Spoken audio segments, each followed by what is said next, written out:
Hey, what's up, everybody? It's Christopher, aka the Bronze Age Nerd, and as always, I'm joined by Leonardo da Vinci.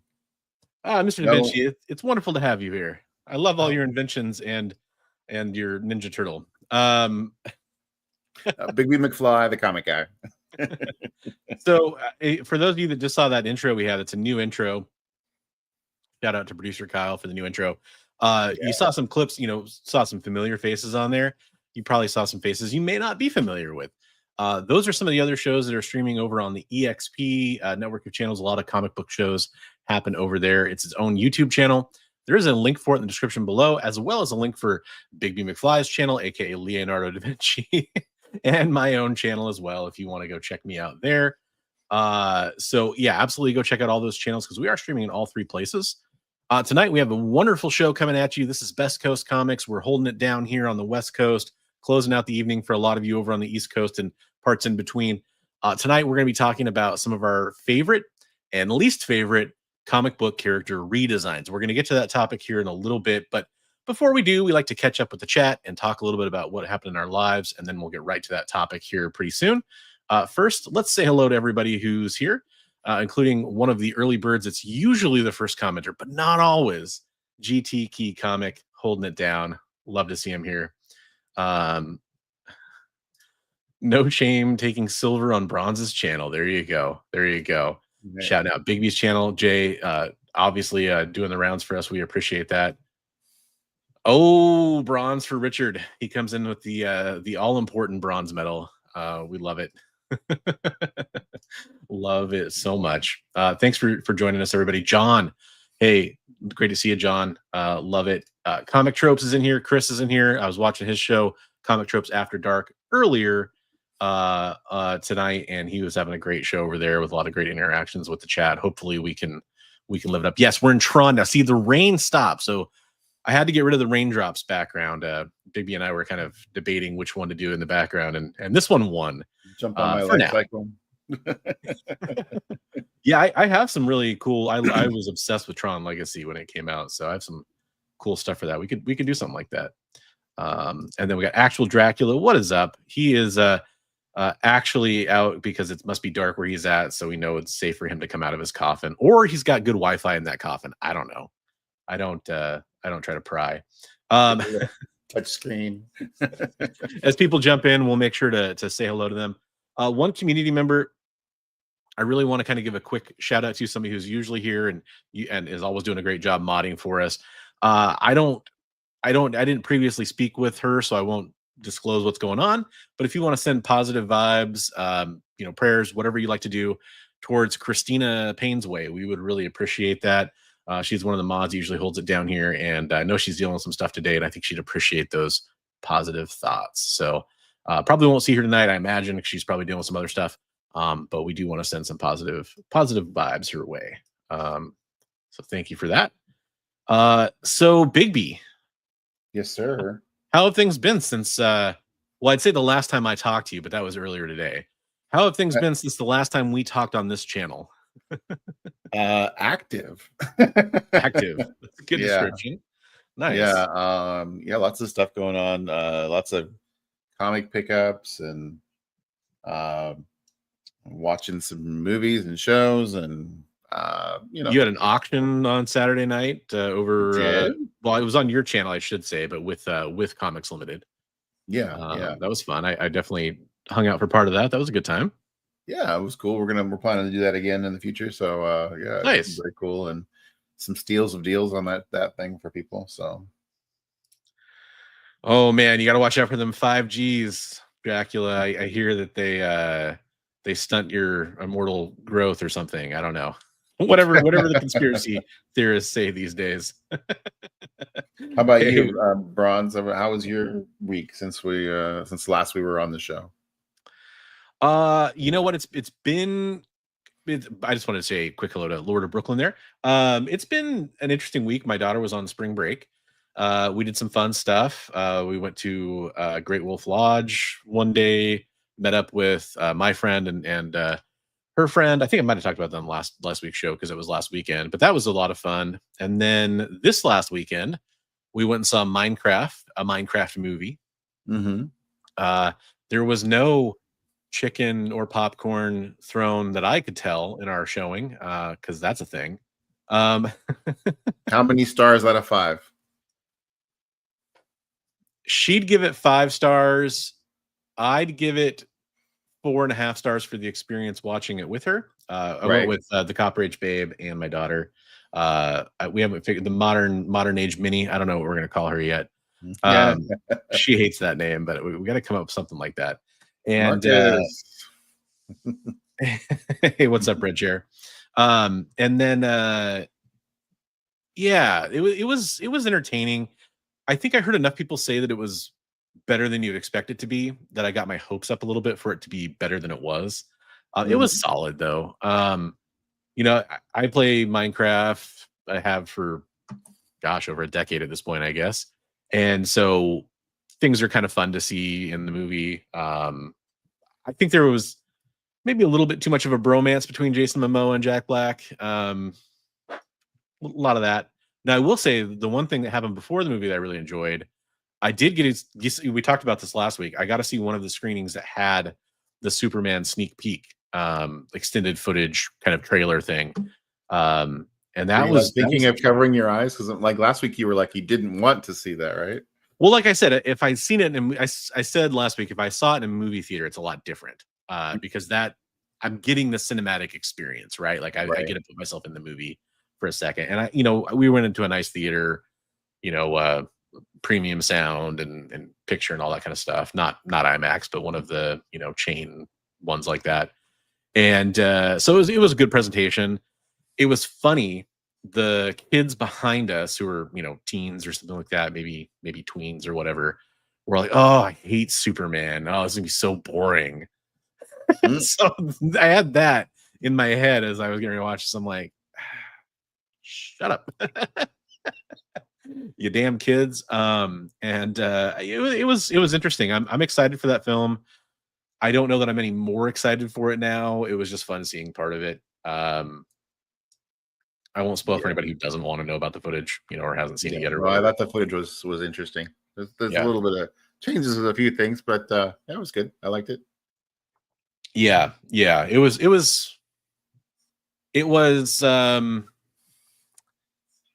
maybe not my favorite choice for the footage they could have chose, and I haven't seen the movie, so I guess it's kind of weird to say that, but I wanted to see more of Superman being Superman. And I'll just say that the footage you see is kind of around the intro shot to the trailer where you see him impact in the snow. He's obviously badly injured, and Crypto comes. Like it's kind of around that spot, and you get kind of an uninterrupted look at that part. And you don't really get a sense because he's so out of it. You don't really get a sense of like how is David Cornsweet as Superman. I hope I pronounced that name correctly. But yeah.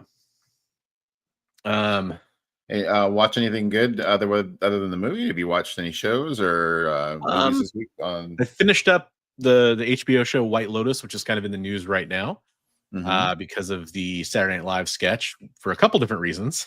They did a sketch called, folks, we're not going to get political, but that's what the sketch is called. It was called The White POTUS, which is a very good pun. It's a very funny sketch, but they make fun of one of the actresses' appearances on that show, like her teeth, basically.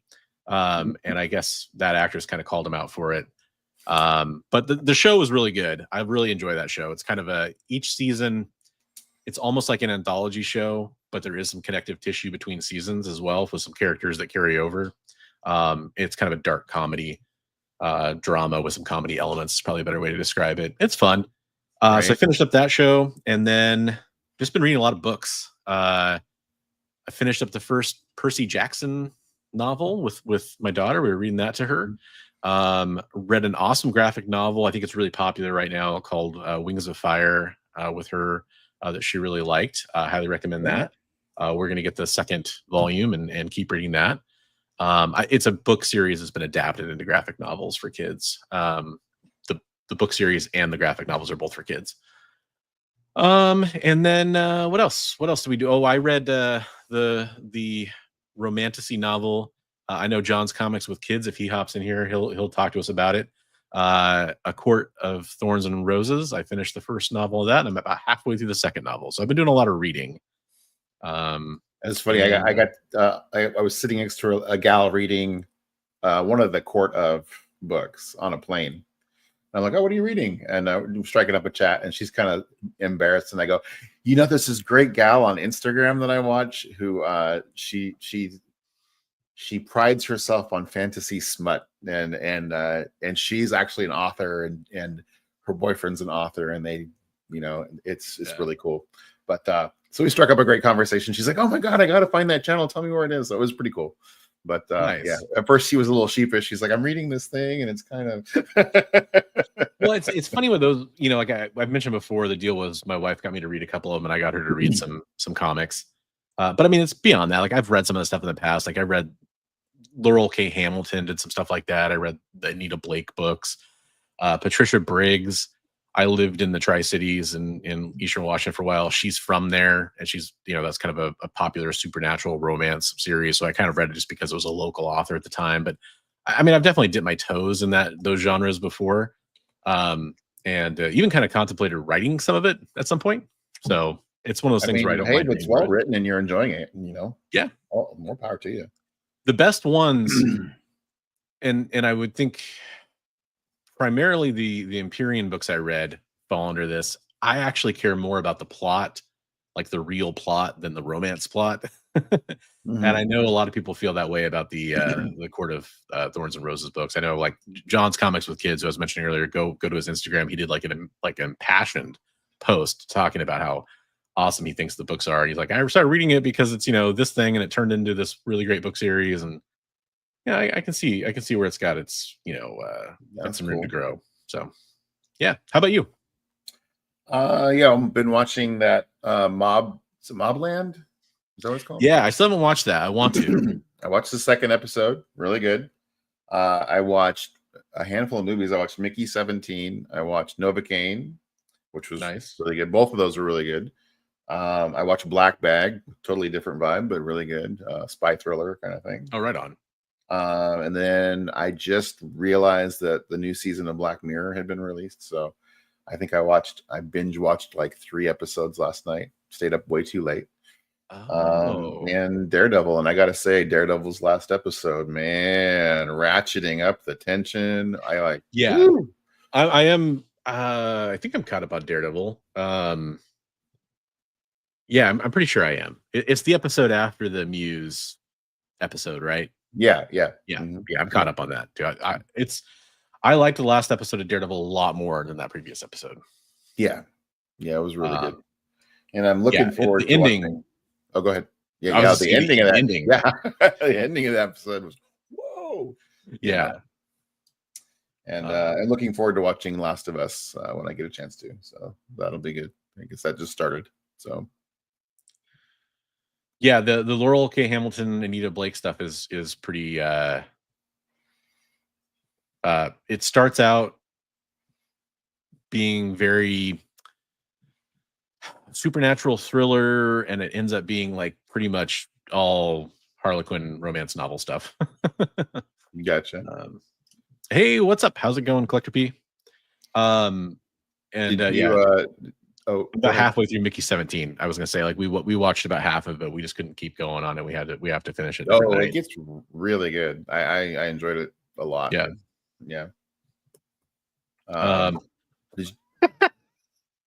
Comic tropes after dark. This is where it really happens, everybody.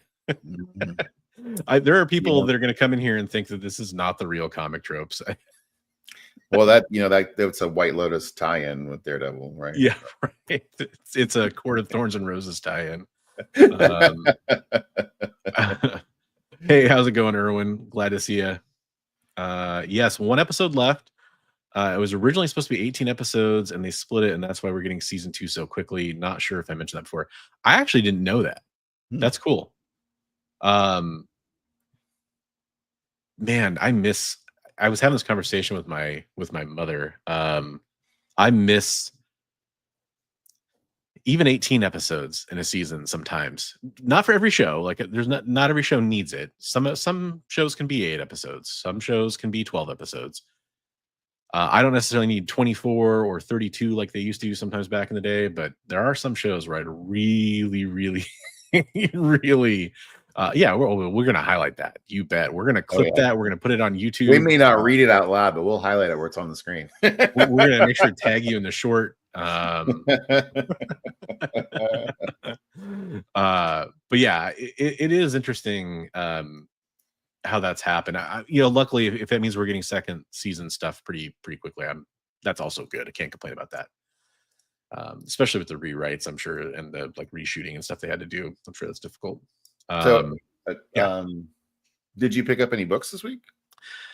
I've made several acquisitions. I was on Jen, who's part of the EXP. She's one of the people that helps run the EXP.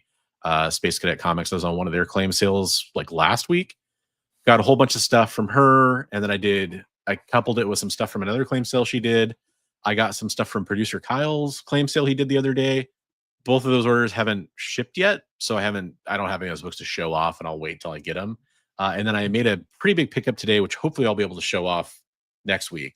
Bigby already knows about on the claim sale on my channel too. So yeah, I forgot to bring them with me though, but I will hand off those to you. No shipping for sure.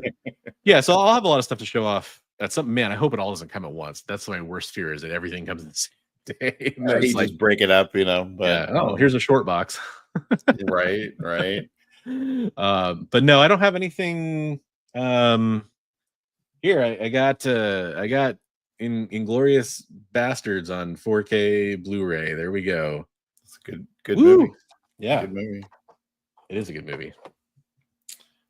Well, did you have some stuff to show off? I moved that Classics Illustrated collection that I picked up. I made a decent profit on the deal. I don't know if we talked a little bit about like trying to find the right person, put it in the right person's hands, but I was able to take it and trade it. I don't know if Eddie's in the chat, but I did keep.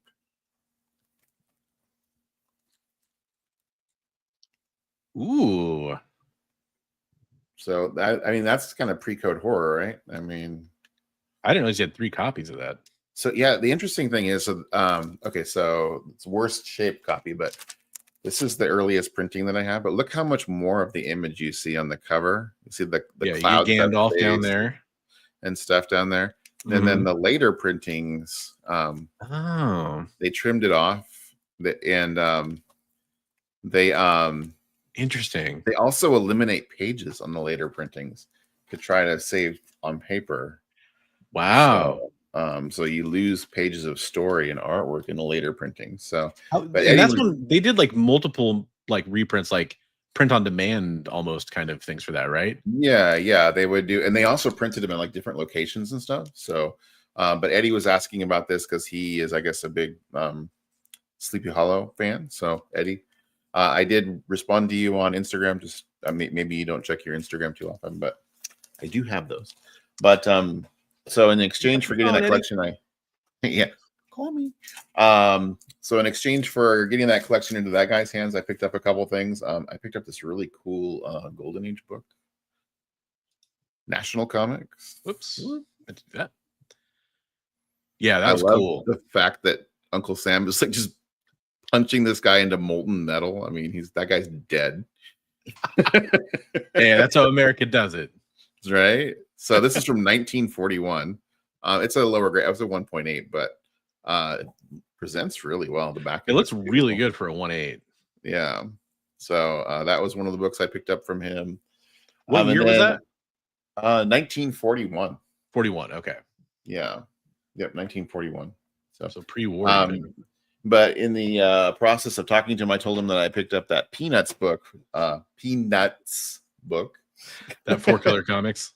And he's like, "Oh, I have a book that's a early Peanuts book," and I was like, "Really?" And he goes, "Yeah," and he was telling me, and I'm like, I'm looking through all of the key collector and everything, going, "Is it this one? Is it this one?"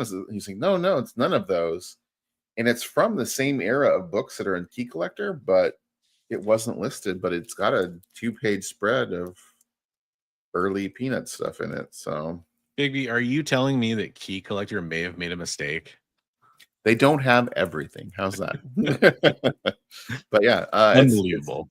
There's a little bit of a, I mean, you can see it's kind of shifted a little bit, but other than that, the book is really nice and flat and in great shape.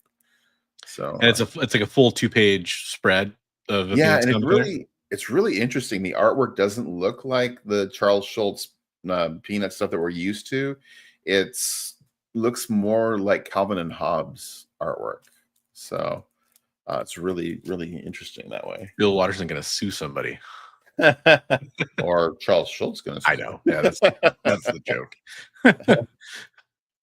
And then Travis, our friend Travis Comics Limited had a couple claim sales. And I was off work one day and happened to tune in. He does them usually early in the morning. And I kind of got dragged in because one of the first things I saw, he was offering a big lot of classic X-Men with the Arthur Adams covers. The entire lot of these for $3. Wow. So wait, $3 total or $3 each? $3 total. Jeez. So I got that entire lot of classic X-Men, and then these other books. I mean, if you guys get a chance, jump on his whatnots, because like this stuff is all. I'll tell you if it's any more, but most of the stuff was $3. Lecter Assassin #1. Yeah. Adam Hughes Rogue Savage Land #1. I mean, less than cover price, right? J. Scott Campbell Rogue Savage Land #3. Oh, I was gonna say, I thought I had like most of the issue ones from that because I ordered like a bundle. I pre-ordered a bundle. I didn't remember getting that one, but it's issue 3, so that makes sense. Something is Killing the Children #0, which I think that's kind of nice right now. And the exclusive Virgin variant one. Right on. I mean, $3 a piece. Yeah, cool. Strange Academy black and white sketch variant #1. This is a 1 in 25. He said variant. Amazing X-Men: The Return of Nightcrawler. It's got a bunch of Deadpool's welcoming Nightcrawler back from the dead, I guess. Bet you lunch money would fight you for that one. Yeah. For those that don't know, he's a big Nightcrawler fan. I'm not sure who this. You would know who the artist is. DCW or I don't know. DC. Is it Derek Chu? Yeah, you're right. Okay. Yeah. So Titans. Yeah. Starfire cover. Nice cover. Yeah. So, I think is that Sabine Rich, I think? Yeah, Sabine Rich, Storm cover #1. David Nakayama, Poison Ivy #1, or not #1, number 20. But man, I love her hair on that. Yeah, that's really cool. I love the action on it. It's really cool. That's Nakayama. It almost looks like Ivan Tao a little bit. Yeah, it's got the DNA over there. Yeah. Okay. Yeah. Man, that's almost like a fusion between their two styles. And then you might want this one. I don't know if you might already have one, but this is a 1 in 25, I guess. Oh, that's cool. Yeah, G.I. Joe variant #3. #3, okay. Really super high grade bronze Man-Thing #3. Right on. Always nice to get your hands on a Man-Thing. Right. That joke never gets old. Never. At least in my mind. This book, this isn't called A Christmas Story. You'll probably know what it's called. It's Image Comics presents A Christmas Story by James Tinian. This is the die cut variant cover. Somebody in the chat can probably shout it, but I guess this was supposed to be a one shot, and then it was so popular they're making it an ongoing horror series. So right on. So cool. Yeah, speaking of Nakayama, shout out to Comic Tropes. He actually had a chance to meet up with him and do an interview with him. So go check that on his channel if you want to see Mr. Nakayama get interviewed. I mean, probably one of the hottest variant covers in the game. Very polarizing too, apparently. Apparently. I like Nakayama. Cruel Universe foil #1 for $3. That EC, the new EC brand. So that's cool. Yeah, I love the that's cool. Cthulhian thing swallowing the galaxy there. That's pretty cool looking. Alien variant cover #1. Okay. So, and then a little older, but glow in the dark Dead Man #1. Oh, that's neat. Yeah, Neil Adams cover. Foil Bronze Age nerds are, I happen to be pretty close to my kitchen, Chris. So don't tempt me. First appearance, I guess, of Kid Venom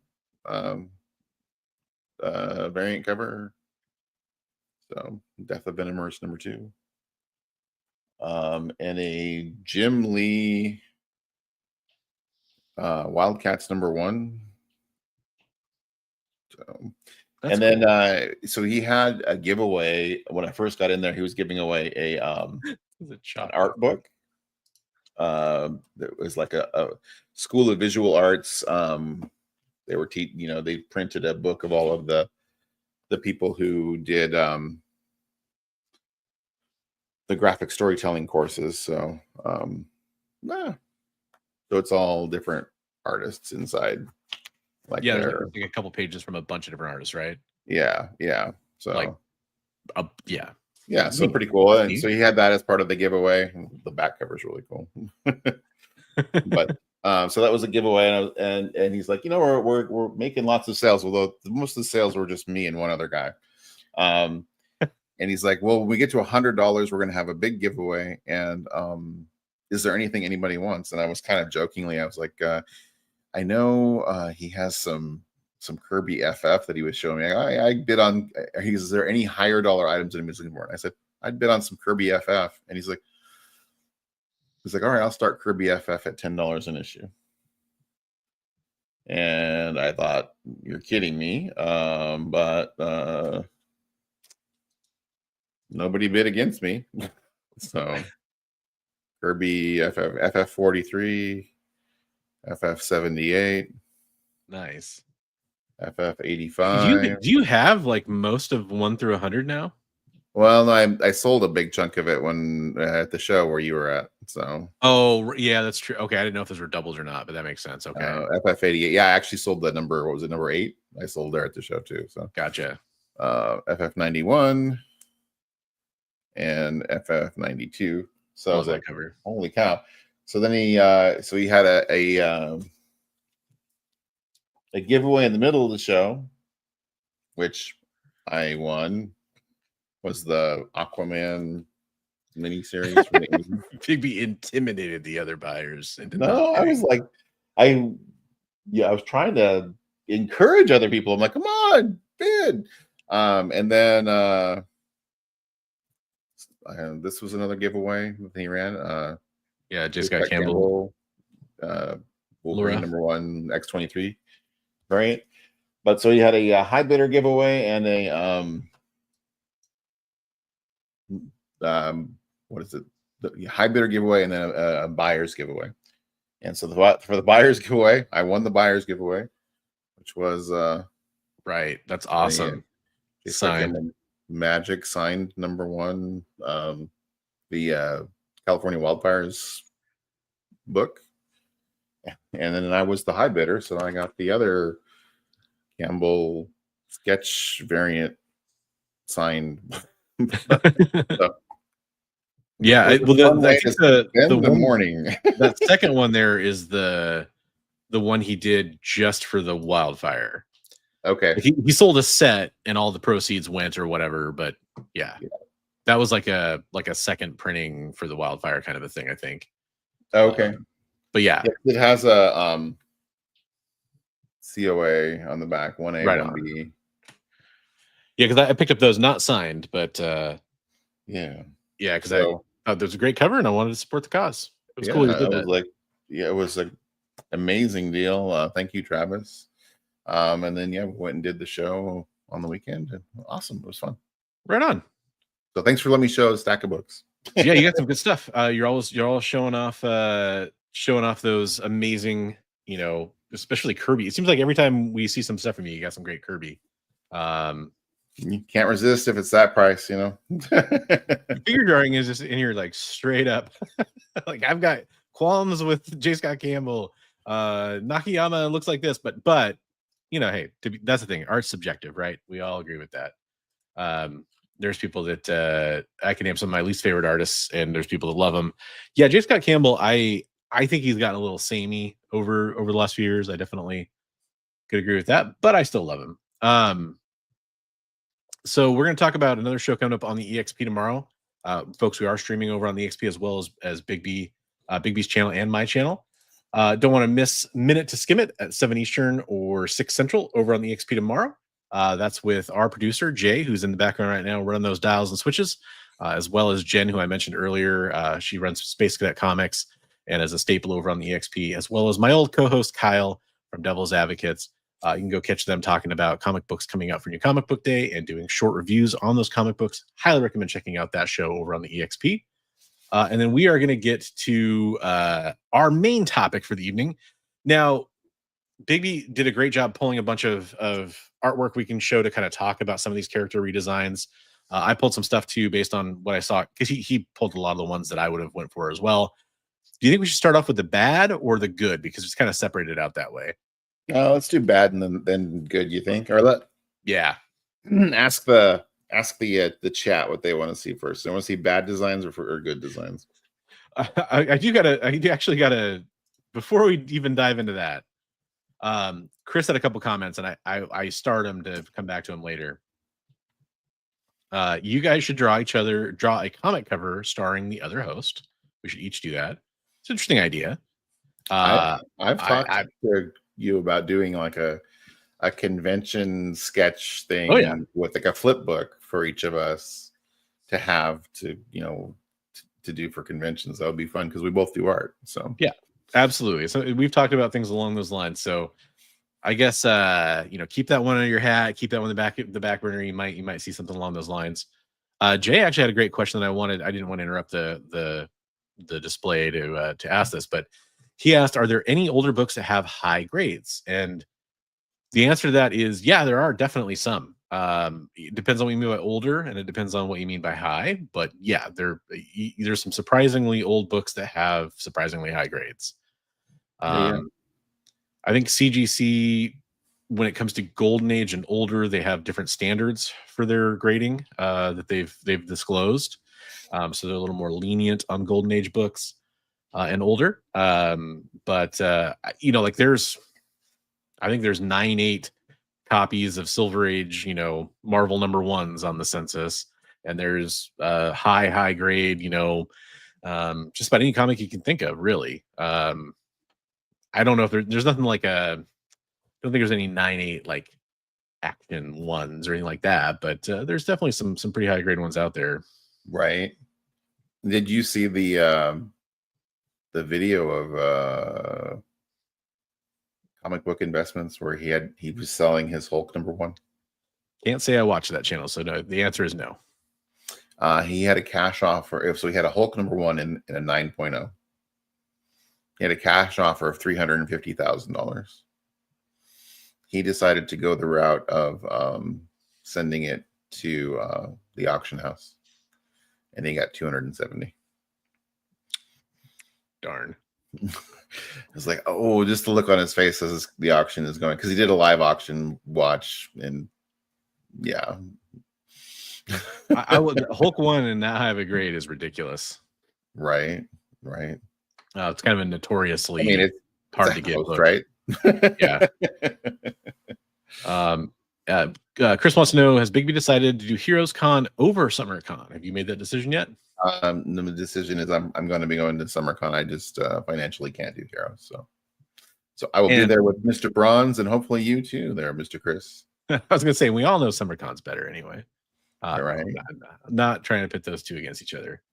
And then the last one that I saw was Chris asking, what comics should I buy to get rich? Well, how long do you plan on living, sir? Is my answer to that, because on a long enough timeline, I think there's some good comic books for investment. But I tend to shy away from giving pro investment comic advice usually. But he said fast. Okay. That's tough. That's tough. So my advice on serious advice to people buying books is always the money you make on a book is made when you buy it. Try to get it at the best price you can, because that's going to determine how well you do on a book. And so, for serious purchasing advice, to try to make some money. Yeah. How do you make a small fortune? Start with a large fortune. Yeah. White polybag Superman 500 ultra rare, probably worth millions. It's funny you mentioned that, Jay. I actually had to feature that issue recently on my top 5 not to buy list. Which, for those that don't know, that series is back. That's kind of more what I do, is kind of, I don't want to call it anti-spec, but I think there's enough comic book speculators on YouTube talking about what to buy, and I just wanted to kind of take a counter approach. I wanted to be, there's a reason that the show I do with Kyle is called Devil's Advocates, because I live my life as a devil's advocate. Hey, what's up, Garfwong? Love to see you. Thanks for being on the show. And the people who do buy those books, I don't fault them for that. It's like, yeah, but like you usually say, now is probably a better time to be selling those books than buying them. If you want those books, wait a little while and get them when they've cooled off. Yeah. It's a very interesting and complicated subject. It's one that I think we probably should cover as a topic, just like comic books as investments or for investment, because it is certainly, it's one of those things that's really weird. Like, a lot of collectors recoil from the idea that people collect comic books for investment, and yet, I think most collectors do it subconsciously, even if they don't think they're doing it intentionally. I think a lot of them do it subconsciously. People, if they see a good enough deal, they pick them up. They tend to pick them up, and the other thing is, a lot of them keep bagging and boarding their comic books and want to keep them in good shape. And the only real reason to do that is just because you really like things in nice shape, or you like the value. Speaking of things that are valuable in nice shape, let's talk about some of these character designs that didn't go very well. Hey, what do you know? That was a terrible era to be a Wolverine fan. It's funny because one of the coolest moments in Wolverine's history, I think, it's really a good moment, is him having the adamantium ripped out of him by Magneto. If you saw the end of X-Men 97 season 1, that had its moment to shine there. It kind of brought that comic book and that story to the forefront again with Fatal Attractions. But also, right after that, like in the Wolverine run, the bone claws, and he's dealing with not having adamantium, which I thought was really cool, because you talk about characters that have power creep, and Wolverine's really guilty of power creep over the years. We've talked about that before. He went from being like kind of a scrappy fighter with claws and senses and a slow healing factor to he can walk away from a nuke. And so it was kind of a cool way to take care of some of that. And then you get to this weird demutated or devolved, I guess is probably the right way to say it, version of Wolverine that came along. And some of these things kind of worked. Like, maybe you could say the fangs kind of worked. Maybe you could say, his kind of, eventually he was kind of like tearing through his costume. I remember a bunch of that. But then you got that weird bandana noseless thing that happened, and it's just too much. It's just too much. Yeah, he lost his nose. He was going all feral. It was just, and Wolverine always had feral tendencies, of course. Yeah, they tried to make it like having lost the adamantium. The adamantium kind of kept him in check, and so the idea was that it constantly forced his healing factor to be busy doing something. And so once it didn't have to do that, it basically, especially, and this was before Origin and all that stuff, but especially now knowing Origin, it doesn't make any sense, because for years he had a healing factor and no adamantium. Right. It's just, right. I don't know. It's weird. So, I'm not sure if that is Bart Sears. Somebody, Lord of Brooklyn asked. It looks like Bart Sears, but It's a good question. A lot of these we won't have the artist information handy for. Especially the stuff I know I pulled. There was a couple things if I had more time, I would have loved to see who drew it. But yeah, this was just one of those things where it was kind of a gut punch. Yeah, I wasn't really a fan of that era of Wolverine. He's actually happy. It's just his underbite. There you go. Oh, well, but yeah, Liefeld's Thor. Yeah. Hey, no good. Muscle me big time. Hey, what's up? No good.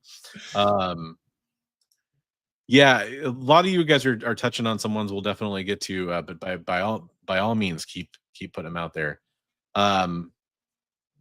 So Wonder Man. Is there a character who has had more worse costume redesigns than Wonder Man? I mean, I have a slide. I saw that in my one. section that is just a bunch of his costumes, and it's just terrible. They're all bad. Even like his, if you picture in your head, what do you think the best Wonder Man costume is? Picture that in your head real fast if you're familiar with several Wonder Man costumes. And now ask yourself, is it still a good one? The best one I think is the black tank top. That's the more recent #1. I agree, but it's still not great. Yeah. So unfortunately, the order on these got all mixed up because I downloaded all the pictures. So there'll be some jumping around. But Armored Cap. I mean, we can't leave the armor to Iron Man. We gotta. It's not just the armor. It's the ridiculous like chevron nose piece. Thing. Yeah. And like, how does that even work? His nose is not sticking out. Is it? I don't know. I mean, so he devolved into a Wolverine-like creature. It's kind of like, but you think about it, it's kind of like Iron Man. Remember when Iron Man had a nose for a little while? Yeah, do you know who gave him that nose? I know Stan Lee's the one that told him to turn it back, right? It was Jack Kirby that gave him Kirby. Okay. Yeah, it was. Yeah. Oof. Yeah. It wasn't good. Nose piece. Right. We're flying. I did an accidental double click there. I hate it when that happens. So this was in the thumbnail. This is, I mean, a lot of this can just be summed up as in 90s bad. Yeah, 90s era. They were trying some things. A lot of them didn't work. I mean, you needed pouches. Somebody mentioned Rob Liefeld earlier. Lord of Brooklyn says the safari jacket costume is prime for Wonder Man. Captain America, RoboCop, the nose piece. Yeah, absolutely. Marvel was in their no nose era. Yes, yeah, the Diodato S&M gear. Yep. I mean, Courtney, I think Thor having a lot of hair is kind of cool. Like that's the one thing about this I didn't mind. But you're right. Mr. Science Snake. Here I am. Rocking like a hurricane.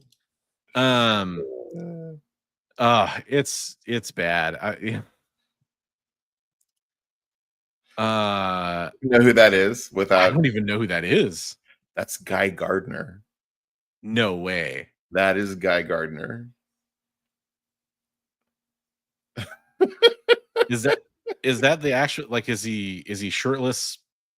I believe it was there's another shirt. The era was called Guy Gardner Warrior or something like that. Wow. That's a lot. Is he missing his heart? I couldn't tell you. Didn't read it back.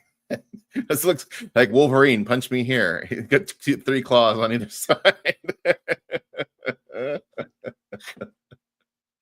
Wow. That is Guy Gardner, and that's not the last bad Guy Gardner either. Well, we're going to disagree on a few, but yeah. Okay. Possible. I know there's one we disagree on. Hey, folks, there's Christina, by the way. Remember, hey, Christina. Send positive vibes her way. I didn't share the reason why. I think that's up to her if she wants to do that. But I know she was looking for some positive vibes going her way. So let's please do that.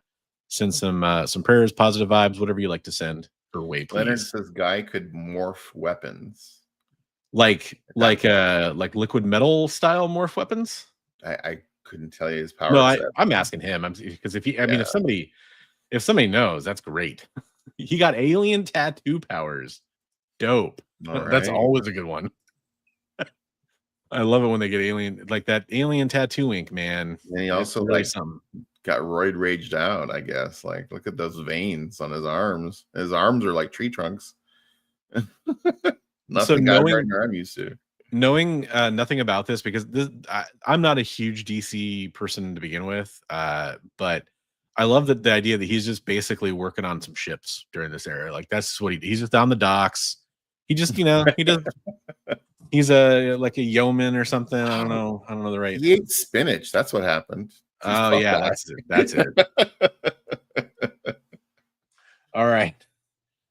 The middle two. I don't know. Yeah. Hey, I got a great idea. Let's take all of Wonder Woman's powers away. I think that's really what's distracting us from her as a character. And let's have her dress in all white. I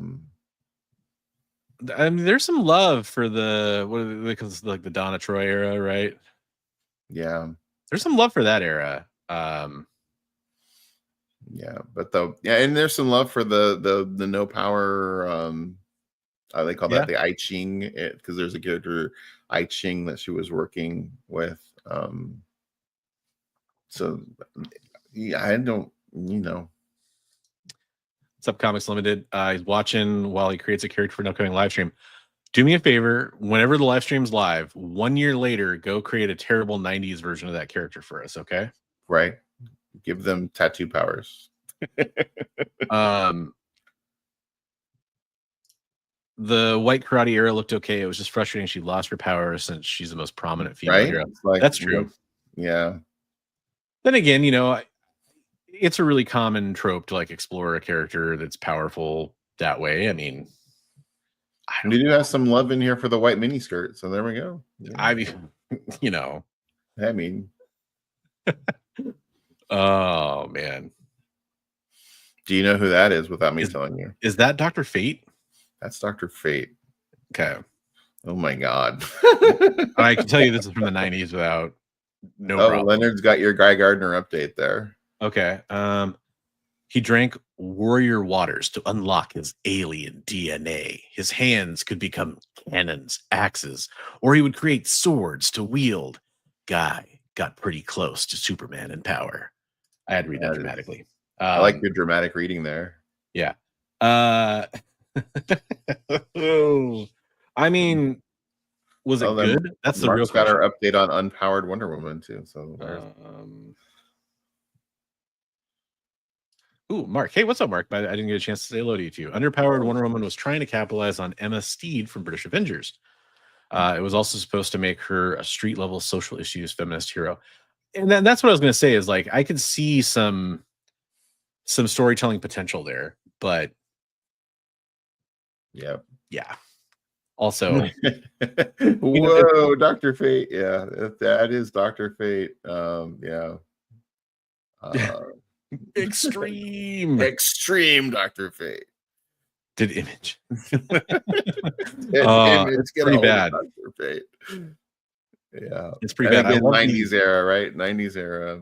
I don't know. He's got Ankh throwing star things. Shurikens. Yeah, like he's trying to be like Moon Knight, but with a way worse costume.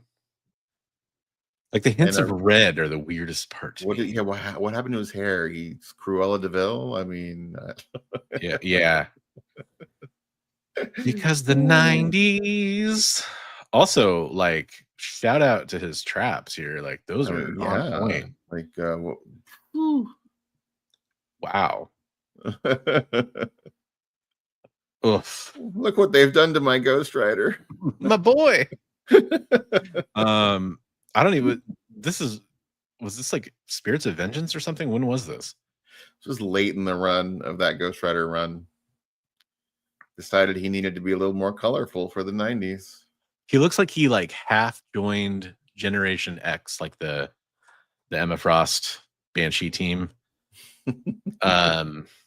Tropes. I plot that one out.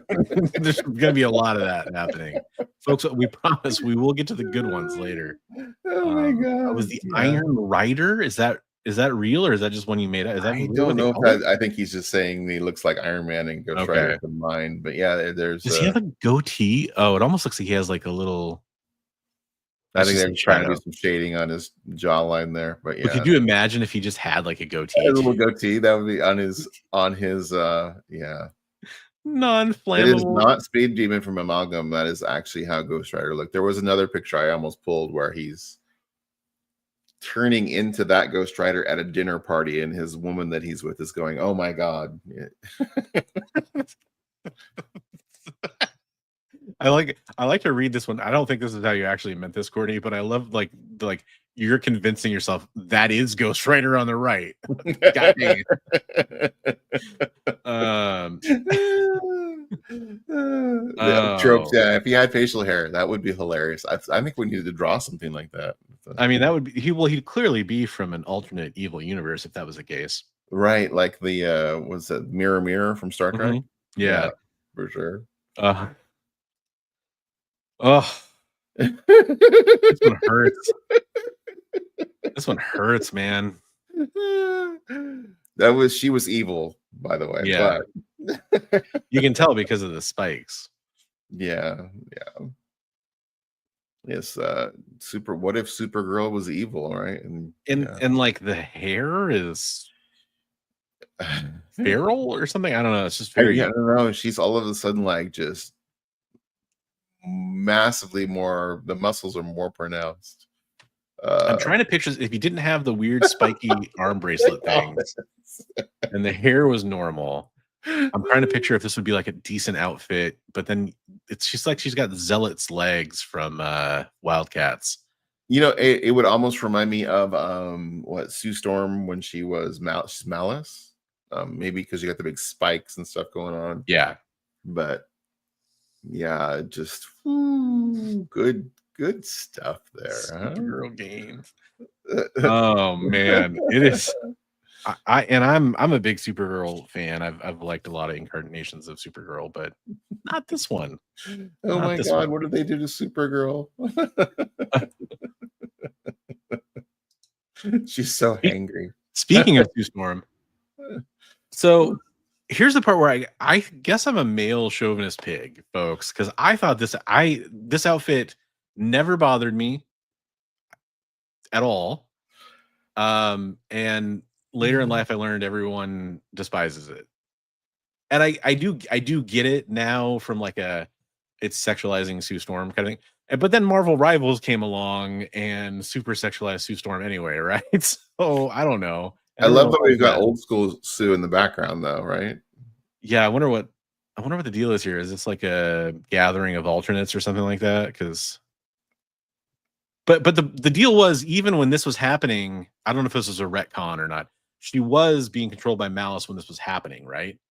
I don't know. I think when she this first also, I didn't grab a screenshot of this. Is also the era where Thing had that helmet over his head, so they didn't have to draw his face. Yeah. that also should have been on the list.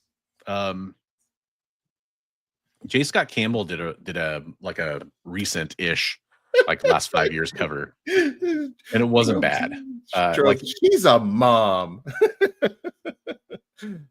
This must be from Fantastic Foursome. No. She's a MILF.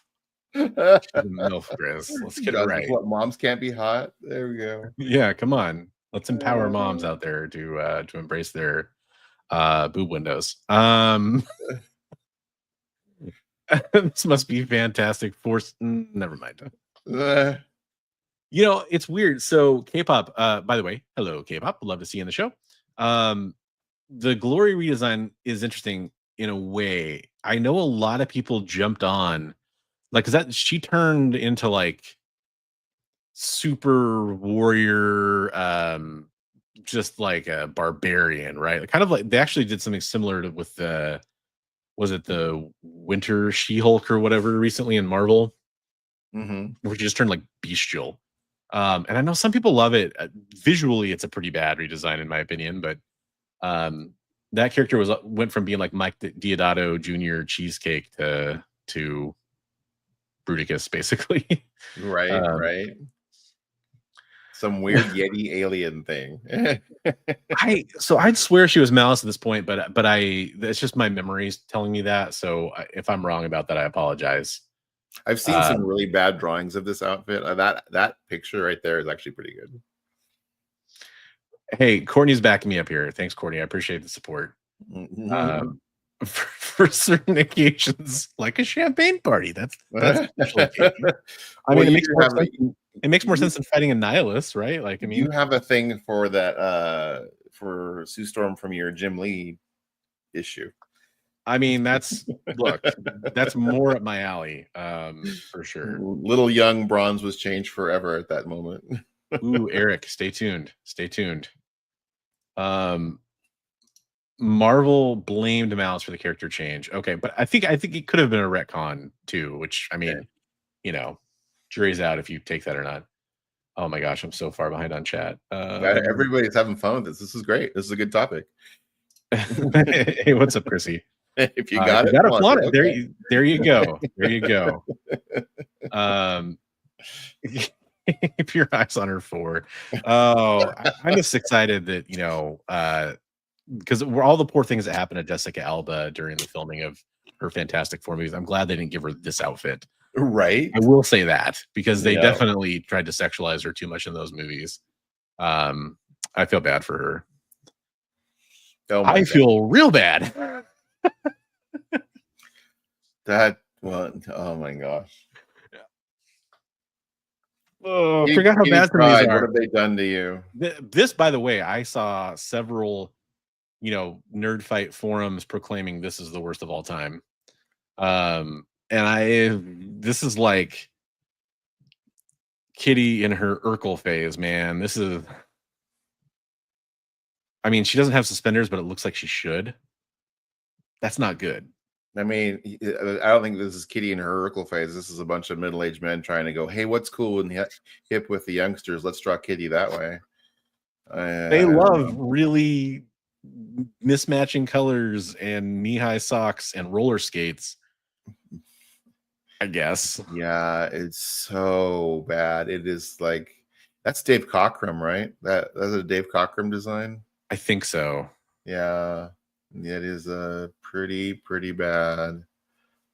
The worst offense of it is it just like doesn't match any other X character at all.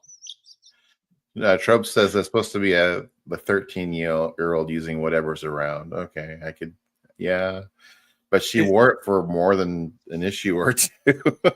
it's like the thing you'd see when they did like the new Supergirl show on the CW, the newest one. And they did that montage of her coming out like in costumes, and a couple of them were poking fun at either superhero costume tropes or old Supergirl costumes, right? This is the kind of thing that you'd see, like, I don't know, I could see like Miss Marvel coming out and be like, this is my costume, nope, and then moving to something else, right? Right. That it works as that. It doesn't work. How did she get like Silver Surfer golden skin? I mean, that's just a bodysuit that goes on. That's like her armor, man. Oh, okay. I gotcha. I don't know. It's pretty bad. I see, and part of it is, and I really feel bad for Kitty or Kate or whatever these days, because she's never had a costume that I like. Her New Mutants costume, or variations that are just variation versions of her New Mutants costume. It's hard to kind of count that as her costume because a lot of other people wore it on the New Mutants. I don't think she really had I have a favorite costume of hers. It's the black leather jacket with the scarf, the Shadow Cat era. Yeah, kind of the Excalibur. I think that's kind of.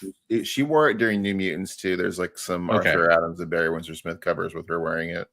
Is it kind of the blue black leather jacket? Blue black, yeah. She's got like bluish tights and a black leather jacket. She's got like a scarf and PCP Kitty costume. Trope degrees, the blue black Excalibur era. It's probably her best, although I do like the one that's more like her New Mutants costume, but it has kind of like It has kind of like a Colossus shoulder point to it. Oh, the blue one? Yeah. It's black. Blue. It's like a black undersuit with like the yellow like triangle Okay.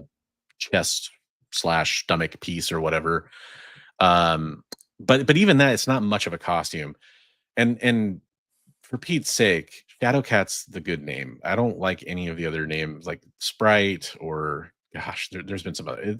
No, just it's Shadowcat. Come on. I mean, she had an interesting look during Kitty Pryde and Wolverine, where she had the short hair and the leather jacket and the yeah. So she's an adult in the current X-Men continuity. She's an adult, not when this was done though. No, not when this. No, she's supposed to be a kid still. But yeah. What you do to Nightwing? He looks like a dick.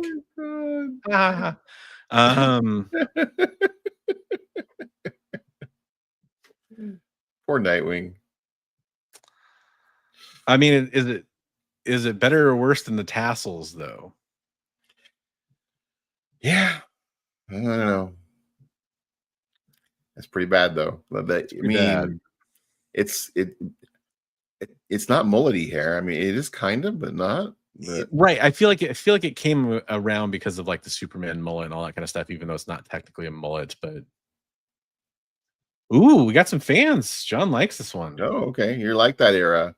I like the original design for Nightwing's costume. I thought was really good. It's funny. There's so many Robins, like former Robins or current Robins or whatever, that have had terrible costumes. They could almost have their own like list or video. It seems like K-pop thinks he's hot. Well, Nightwing is a very attractive character, like in just about any way, shape, or form. I mean, just because he's wearing a weird suit, I mean, doesn't make him at least no Elvis collar. There we go. I guess there's that. Yep. I love tiny pockets. It is a callback. Yep. Yeah. This is another 90s victim right here. Yeah. From the 90s. It's fine, but not iconic. Yeah. Possibly it's not the Nightwing that I would say is the optimal Nightwing costume. Definitely not stealthy for sure. Okay. I know. Here we go. There's the safari jacket. We're going to flip around on Wonder Man quite a bit here. This is like, this looks like something that Wes Anderson would come up with for a movie or something. The turtleneck and the safari jacket. Yeah. By the way, we didn't even talk about the time in the 90s where like both the Avengers and the X-Men had their own like matching leather jackets. Like somebody was saying that in the comments there. Okay. Do you remember when everyone was wearing brown leather jackets? Like the Avengers ones all had the A on the shoulders and the X-Men had the X's. Right. And there was that Bloodlines crossover where like everybody's wearing them. And it's just silly. What's going on here? Somebody went to look for extras and could only find one. What was that? A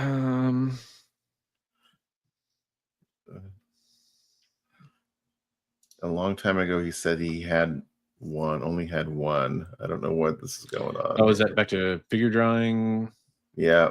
I think I don't know, but anyway. If there's anything we need to come back to there. Something about Nightwing, they could only find one. I don't know. Hey, what's up, Awesome Sauce? How you doing? Hope you're having a good night. I do think somebody said that, he was auditioning. I think he was. That was kind of a movie set costume that he was wearing, and he took off in the middle of the movie set. But yeah, it's pretty bad. This is one we're gonna probably have to throw down. This is peak Guy Gardner right here. You like Guy Gardner there, huh? Okay. Look, I'm not saying I like Guy Gardner. I'm saying this is peak Guy Gardner. We tried to sell the issue where I think it was peak Guy Gardner on that claim sale where Batman punched out Guy Gardner with one punch. That was peak Guy Gardner for me. One Punch Batman. Yeah. Guy Gardner's always been troubling. As far as like just aesthetics go. I feel like he helped give Gingers a bad name. 5 out of 10 needs more cut off jean jacket. More bowl cut. Yeah. Mm. Don't forget that time the time Hawk had a dress or a skirt or whatever the hell Oh, that was. Hawkeye. Yeah, when they Yeah. redesigned Hawkeye and he had a I mini skirt. I couldn't find a really good screen cap of that, so I didn't include that one. But that one definitely deserves an honorable mention. Um, yeah, here's another. Actually, this actually compared to some of the other Robin, Drake, Red Robin, all the different Nightwing, different costumes, this actually isn't even the worst. But The color scheme, it's the though. color scheme, like green, Yeah, with like salmon. it was It's kind like of weird. and tannish brown shoulder and hip Yeah, pads. Just like, I what are think we? it kind of reminds me of like a mallard duck color scheme more than it reminds me of anything else. Is that a misprint? No, that is the coloring of that. That is actually, there's other pictures of that And this costume. is more modern too. This is like what, 2000s or something? Yeah, yeah. But they said it was during a certain writer's run on Rob. I can't remember the writer. Fuchsia. That's fuchsia. It looks salmon to me. Okay. Sorry, Lord Brooklyn. Okay. Yeah. I thought fuchsia had more pink in it, but Yeah. you're Not good. Not a good Robin costume. Quack quack. quack. Yeah. I think I'm with Mr. Science here. The design isn't necessarily terrible. It's the color scheme. I think like what Trope said the same thing about the Sprite costume. He's like, that's more on the colorist than the, so maybe. Oh, and good point from K-pop here. It's like, and I until you said the pads, in my head, I was just picturing these as being like open, like the shoulders and the knees. But yeah, it's because they need to be like a darker color or open, like one or the other. Like, I don't know. Is he holding a telescopic drinking straw?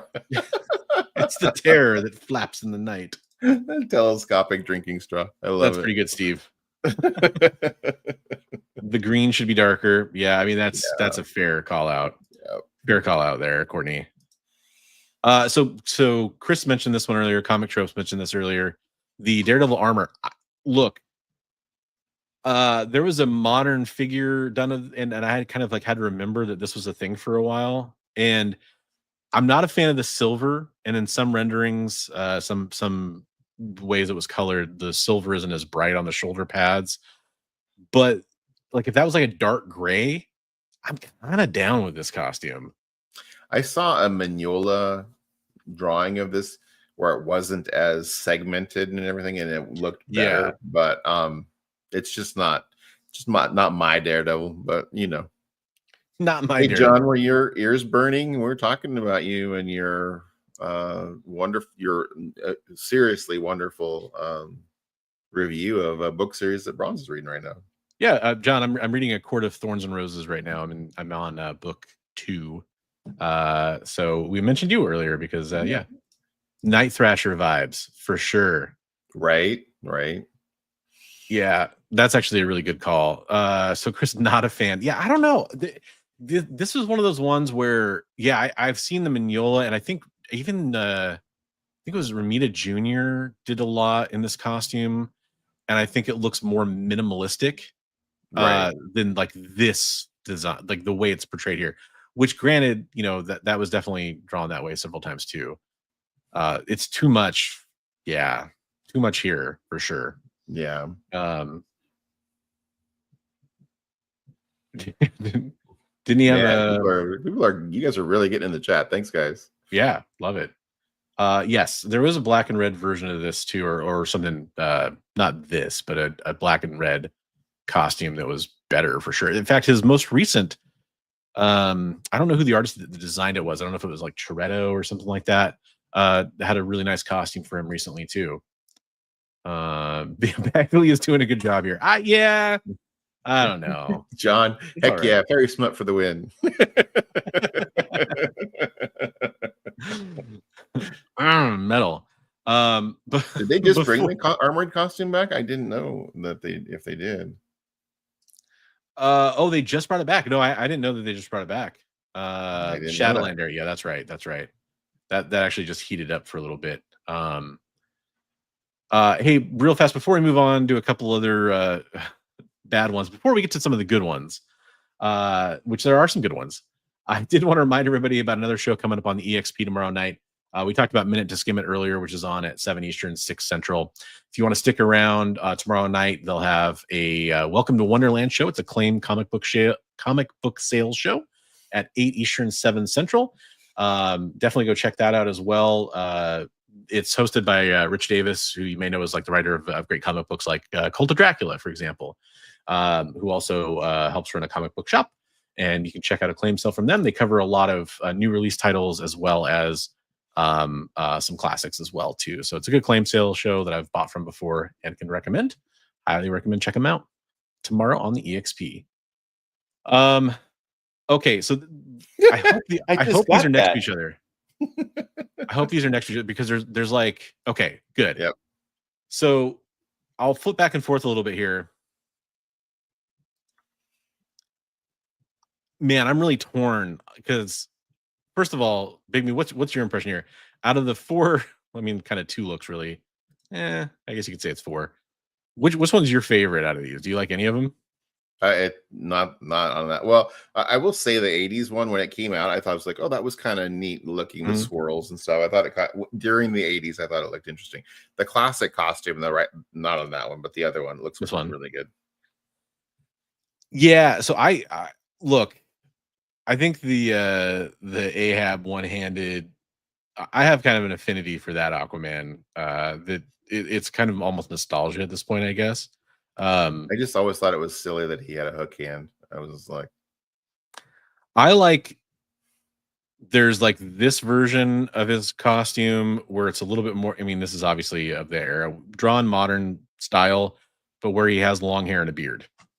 I think that's a cool look for him. Yeah. Mm-hmm. This is absolute dog crap. Back in the day, though, people were excited about it. Yep. You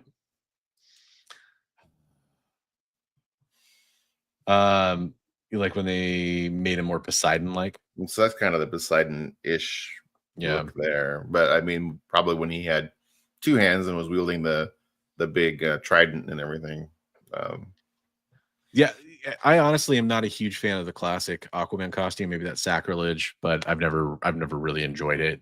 So attempts to modernize it are pretty cool. I mean, they did. I don't know if I love the shoulder pad part of this. And there's definitely some, you can see there's some tendencies to kind of make him maybe a little more Namor like here too, and that costume by removing the shirt and all that kind of stuff. See a little Namor, see a little Thor. Yeah, a little Thor. I mean, yeah, especially with the blonde. But oh geez, it just keeps going. What have you done to my Hawkman? This looks like a terrible action figure like color swap you'd get like in like the recolored action figure they do to do a new release. Right. Hey, what's up, Tats Comics? How's it going?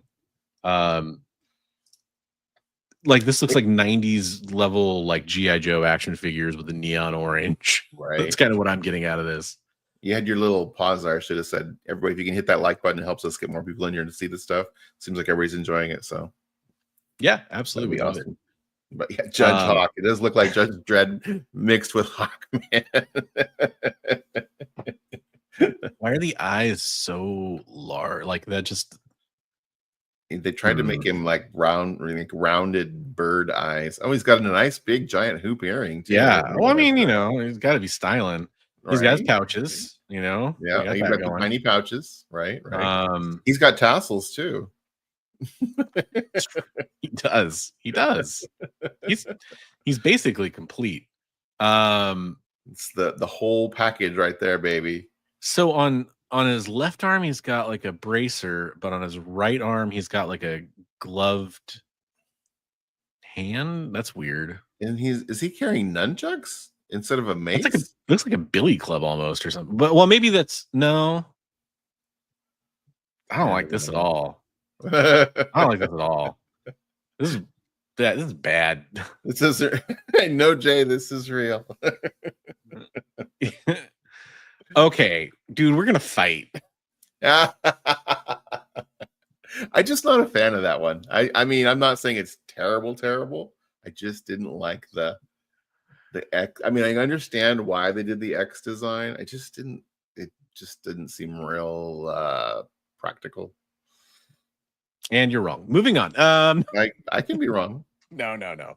I like it. So you'll see in my slideshow a little bit of a teaser for it. I don't have a very large one. I added a few images on it at the end of Hero show.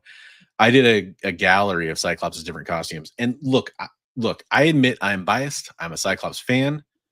But I saw other people say this, and I really kind of agreed with it. Cyclops has some of the best drip in Marvel. He really does. Like, most of his comic redesigns have been pretty solid for a character a lot of people don't even like. Which I think that was actually the point of the comments I saw was, for a character I don't really like, Cyclops gets a lot of good costumes. And I think this one's great. It's oddly enough, I wasn't as big of a fan of how he used his powers when he had this costume, because he kind of didn't have control over them. This was like post Phoenix 5, and he basically, like, his lasers, his Zarks kind of came out in a weird X shape that was always wild. Yeah, I'm just, a lot of people are saying that it looks cool. It's not Cyclops to me. Cyclops is the visor or the glasses to me. Totally fair. That part is fair. But and I'll get to, maybe I'll show mine in between, just because I'm referencing so much of it. But there's an Alex Ross design that this specifically evokes for me that I really like. And I'll show that here in a minute. Let's see what he's about to beat Speed Racer in the Mach 5. I don't even know who this is, dude. Cosmic Boy. That's Cosmic Boy? He's a Legion of Superheroes character. Okay. Again, not a DC fan, but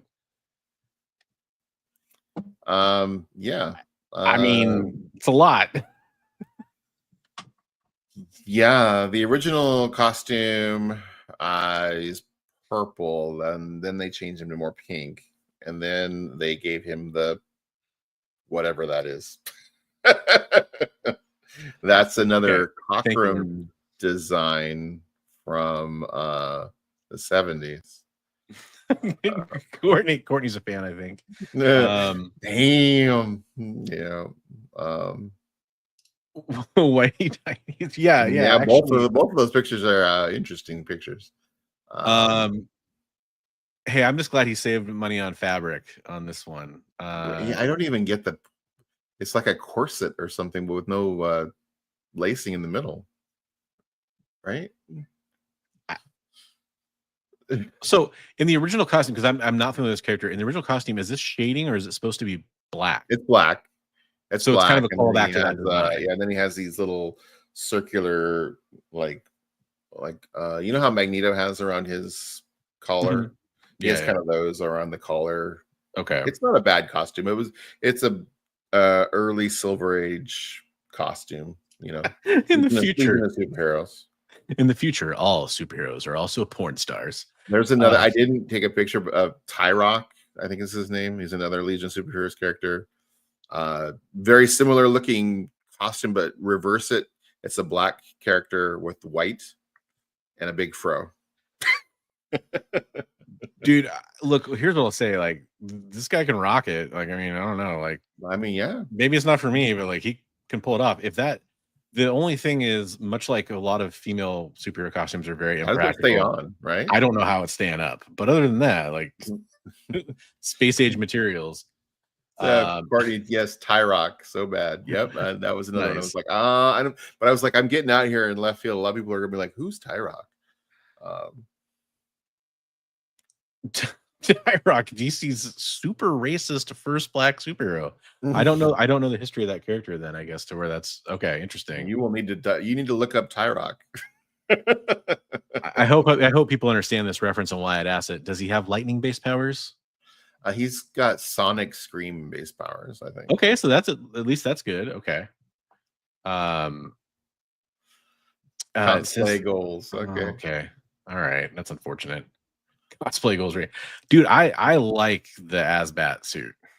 I don't like the pouches. Tiny pouches. Without All the 90s, pouches, baby. though, I'm kind of into it. But is it Batman? No, well, I mean, but it's not. It's also not Bruce Wayne. So, Right. um, awesome sauce. I love you. I love you too. That's awesome.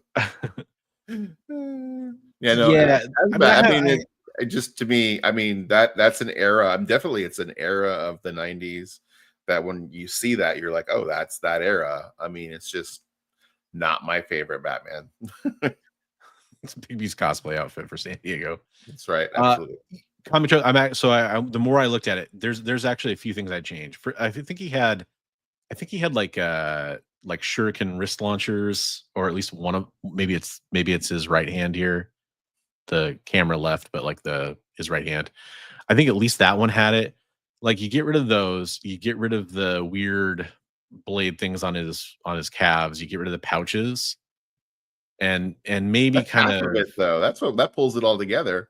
The blade things on his leg balance out the giant blade wing things on his shoulders. but honestly, like, looking at like Batman 423 or whatever issue it is, with the McFarlane cape stuff, like, that's really not that crazy.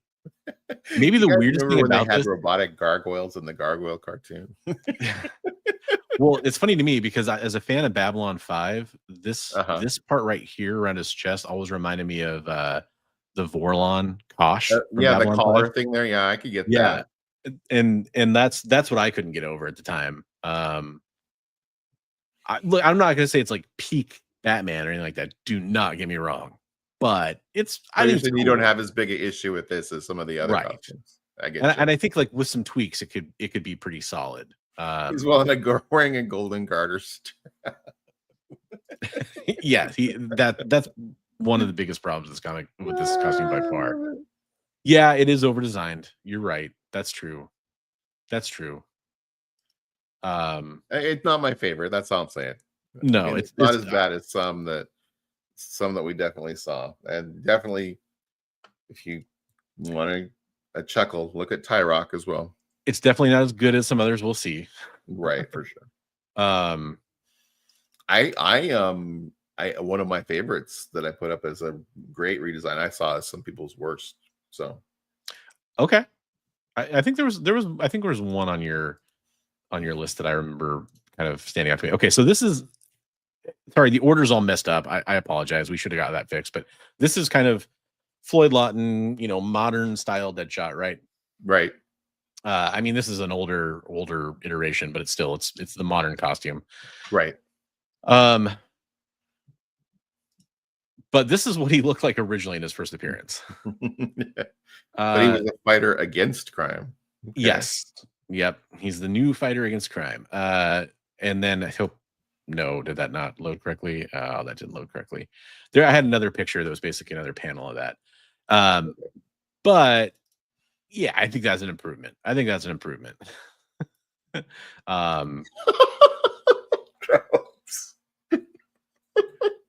on. I'm trying to pull up my next slide here. Best upgrade, letting Superman wear pants. It was offensive. Oh man. Oh my gosh. I mean, so Tropes just did an episode on Recalled Comics, and he talked about Batwang. He was much nicer about it on his channel than I'm being now, but he was talking about a really interesting video. I like that. Yeah, and the Batman Damned, for those that don't know, was kind of controversial because of that. So, anywho, this is the Alex Ross costume I was talking about. I like the with the hood. That's pretty cool. And that's the one I like specifically. Yeah. And then he has kind of the unhooded look here, and there was a panel too where he's next to Jean Grey, where she has kind of a similar kind of hooded look. Yeah, that's that matrixy badass there. I like that. That's pretty neat. It's pretty cool. And I like the red X. Is just the way you see just the X outline as a negative space thing. That's and that Utopia or whatever costume always reminded me of that. Yeah, that's pretty cool. So here's here's a panel I pulled, and this was just me going to some forums that had like, kind of everybody's least favorite costumes. And the person who posted this, and again, this isn't my opinion, but the person posted like pretty much every costume on here. And I actually think that's not terrible for Robin. I don't Yeah, that's not a terrible one. But I gotta admit, some of these are pretty bad. Yeah. Just as a whole, it just reads like, oh, That's early 2000s vibes totally on that one. yeah. I think this was Rebirth, I want to say. Or was it New 52? Maybe it was New 52. I'm just, again, sorry, folks. I'm not a big DC fan, so I couldn't tell you which era it's from, but I agreed with it. It's pretty bad. Who's the red monkey? That's Beast Boy. Is that Beast Boy? He's red though. Right. Did Beast Boy turn red at some point? I mean, costume redesigns, they're crazy, right? No, I don't know the green or lore reason for that. Oh, that's Red Robin, not Tim Drake. Okay. Oh, isn't it that Tim Drake? Red Robin? Isn't it Tim Drake? Okay. It could be. It very well could be. I thought that was regular Robin, but either way, not the best for several of them. I mean, there's a couple on there that aren't too far off from their original. Like a bug. Who's the bug lady in the background? That's Bug Lady. Is that Bug Lady? Okay. Yeah. Ladybug. She's from the future, where everybody's bugs. Okay. Sorry. We had to combine with cockroaches to survive. I get it.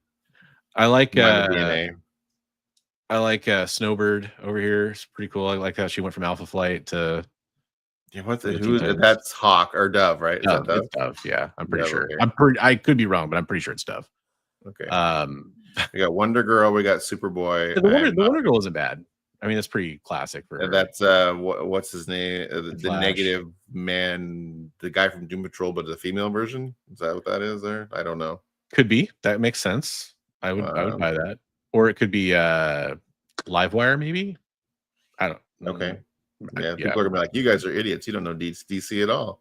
And then you've got Mr.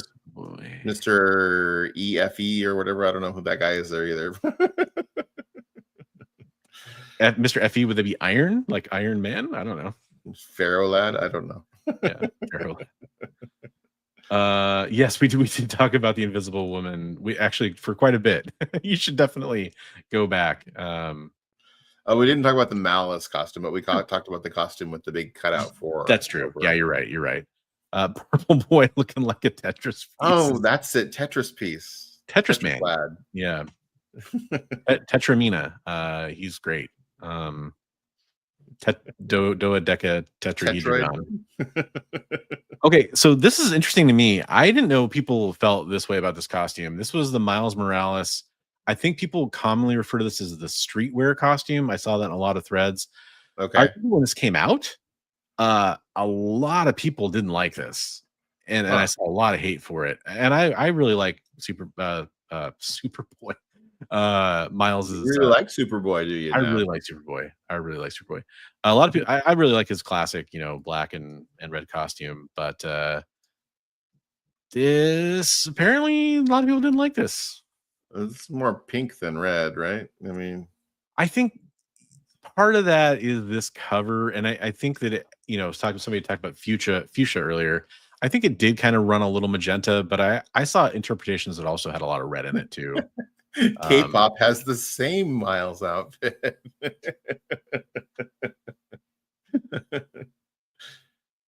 Yeah, the dangly. Yeah, this looks like he has like a normal hoodie kind of thing going on. Yeah, and except for right here, it looks like he has two different. It's showing like what it's like when he's not wearing the hoodie, right? Like, and that's why weather wear, and this is like when it's warm weather, But I mean, if he had a hoodie he could pull off, there you go. Spoilers. That's part of what I didn't like is how like they had that collar more than a hood. Is that a collar? It looks like it comes up over his face. I think it's a collar on the jacket, basically, that like. But it looks like it comes up up over his face. If you look at it in the other side view one, it's coming up over his nose. Like on the left side or the right side? Right side. Yeah, right side. Yeah, it's coming up over his nose. Yeah, I think that's a collar. Yeah. Like, yeah, okay. It's a really tall like collar. It's like a turtleneck that strangles you in the It's like a middle. turtleneck with like an opening in the front, kind of. Like it's almost like Doctor Strange's, like a close fitting Doctor Strange collar, I think is kind of what it looks like. It's weird. It is weird. But I saw that image a lot. Okay, so this is the Wonder Man. Look, I don't really like any of these. I mean, he looks like a Warpath in this. That's the best. Well, okay, the one next to him, but we get rid of the mullet, give him the short cropped hair. Yeah. I think that's probably the best costume. No, you got to go full mullet, man. If Wonder Man, full mullet, I think you got to give him full mullet. He's like the character that gets it. Which I guess that's kind of that what I'm saying over here. Second one from the right. It's gotten rid of the mullet. He's got the short hair, but he's got the same costume. He's got the red boots. He's got the W on the cover on the. Let's be honest. Far right is peak. That is a believe it or not, George Perez era Avengers. Yeah, and it's funny because it almost looks like what is that like the? It almost looks like the Freemason symbol. I think is that what that is. There's like the inverted. I'll probably make an obscene gesture here if I keep going. There's like an inverted V kind of design that I want to say it's like the Freemasons or something like that. I don't know. Almost reminds me of what was his name? The 3D man or whatever. Triathlon. Yeah, yeah, exactly. Strong 3D man vibes. Yeah. Wonder Man. Scissor Man. Scissor Man. This is when I saw pointed out a lot was this giant man costume. Yeah. Pretty hard to disagree with that. It's pretty bad. Yeah. I don't know what's being improved upon there, but but other than the headpiece, like the props to Kirby and that artwork. I mean, that is a really cool imagery with the table and the stuff falling and. Oh, sure. I mean, it's not. This is the least offensive bad one. That's a great shot of the Hulk too. I like both of those. If this was the cover, right, you'd have me. But yeah, it's interesting. I just saw it mentioned a lot, so I thought I'd include it. Come back later, awesome sauce.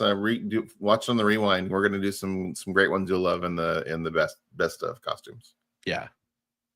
So this is kind of the image of, again, sorry, they're all out of order. This is what I was talking about. This is a Hellfire Gala costume. I don't like that one. But to be fair, a lot of these are pretty solid. Yeah. Bottom middle is the Jim Lee era. I love that one. Peak.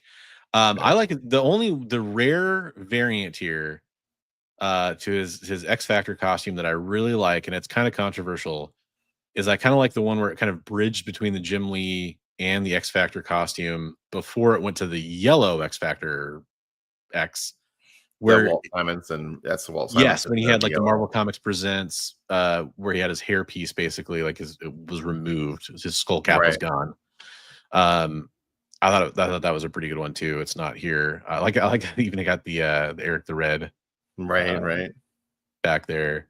But he's had some good costumes, and this isn't even all of them. Obviously, there's some other ones there, but yeah, this is kind of similar. I don't think this is Dodderman, but Dodderman did a whole ton of covers where he did like pretty much every iconic version of like Storm or Rogue or Psylocke or whoever. So right. No, that's a cool picture though.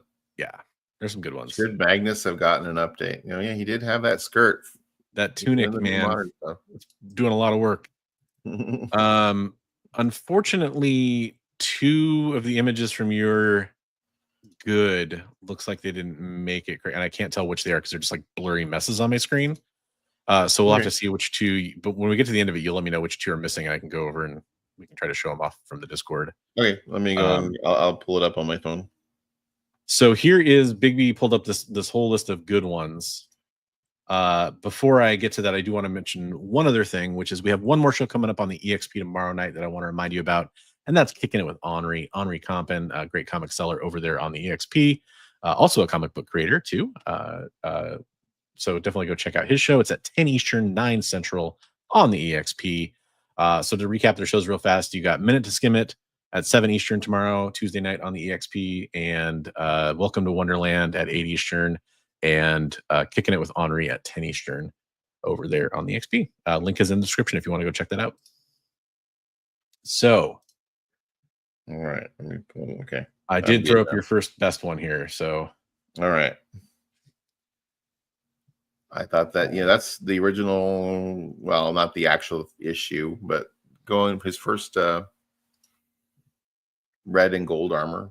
Yeah. From the gray and then the golden, just clunky. So I think that's pretty big step, pretty important step in Iron Man, and it's one of the best redesigns. It's a big one. It's a big one. Yeah, I think it's up there for me with Daredevil going from the yellow to the red. I mean, I guess you could say, yeah, because Iron Man's took a little bit longer. Daredevil was pretty fast, but right. This reminds me, by the way, speaking of characters that got upgrades like this, there's one I definitely didn't pull. Iceman. Speaking of Iron Man, going kind of reminded me, going from snowman to the more ice shaped. Oh yeah, I didn't think of that one. That's a good one too. Yeah. Hey, what's up, Kamikaze? The stuff with the Conan's different links of loin claws. I love that too. Momentum, swinging swords and all. I mean, you don't want anything constricted down there, right? So this is one that people didn't like, and I like that one. So. A lot of people love Mohawk Storm. I don't, but a lot of people do. And I will say, I really liked when they combined. It's not the Mohawk. I don't care about the Mohawk at all. I like the Mohawk, like when they did the X-Men 97 version that had the Mohawk, where she's got the classic kind of 90s style costume, but then she's got the Mohawk, right? I like that a lot. It's the leathers look to me is just, it's not a costume. And that's where it gets me. It's more of like, if she goes off and kind of is doing her own thing where she's not a superhero, great. I don't know. Ooh, Asgard Storm is a good pull. Oh yeah. I was reading during this era, and it was pretty shocking when she changed that to that costume, and I liked it. So, and a lot of people love this, for sure. Maybe it's one of the more polarizing ones, I guess. Maybe I'm wrong about that, but I feel like a lot of people have strong opinions on it. And I just didn't like the costume part. I love the hair. I think that was sweet, but yeah. Yeah, and I don't remember.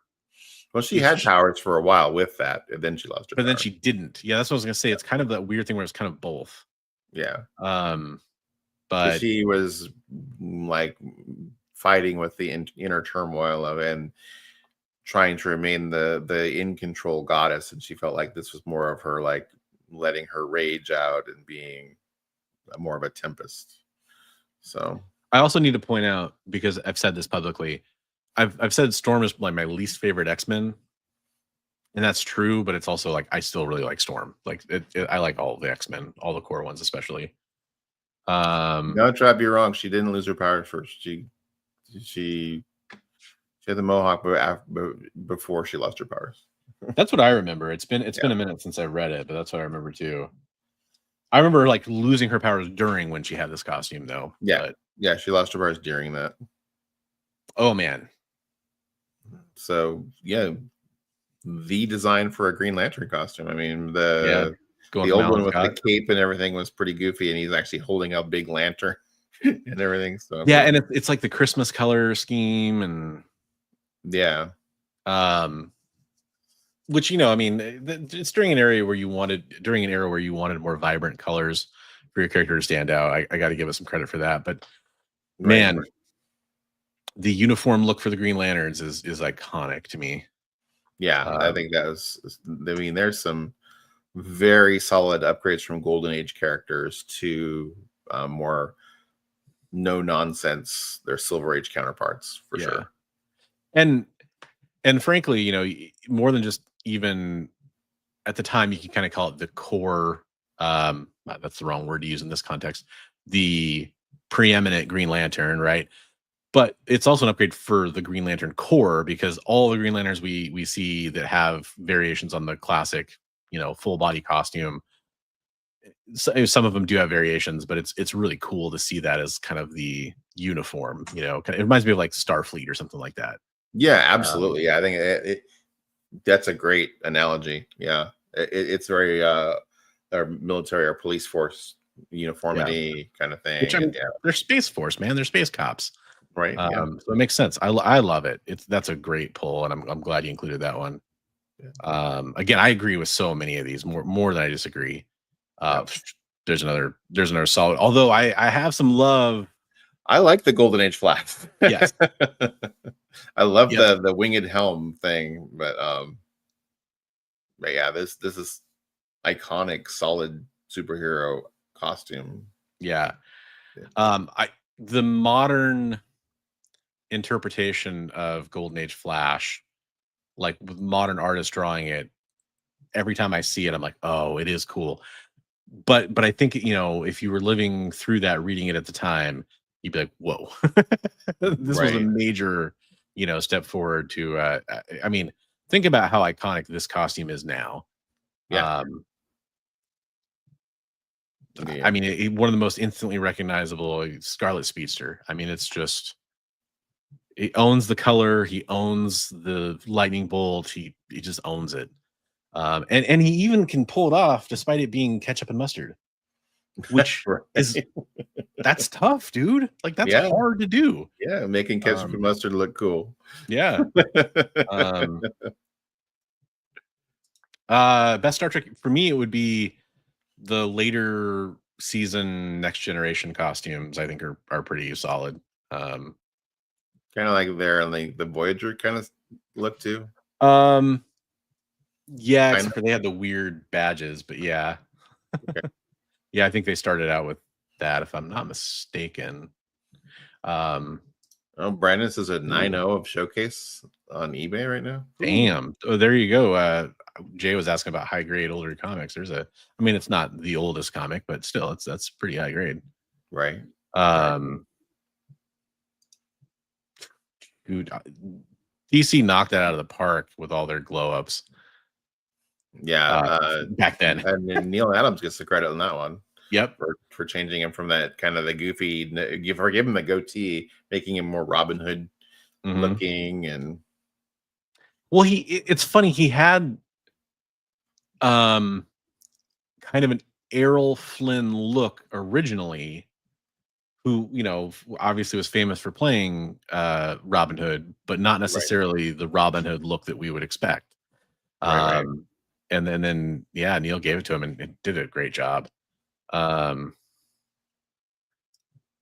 Grell gave Green Lantern another good upgrade. Yeah. That's another great one.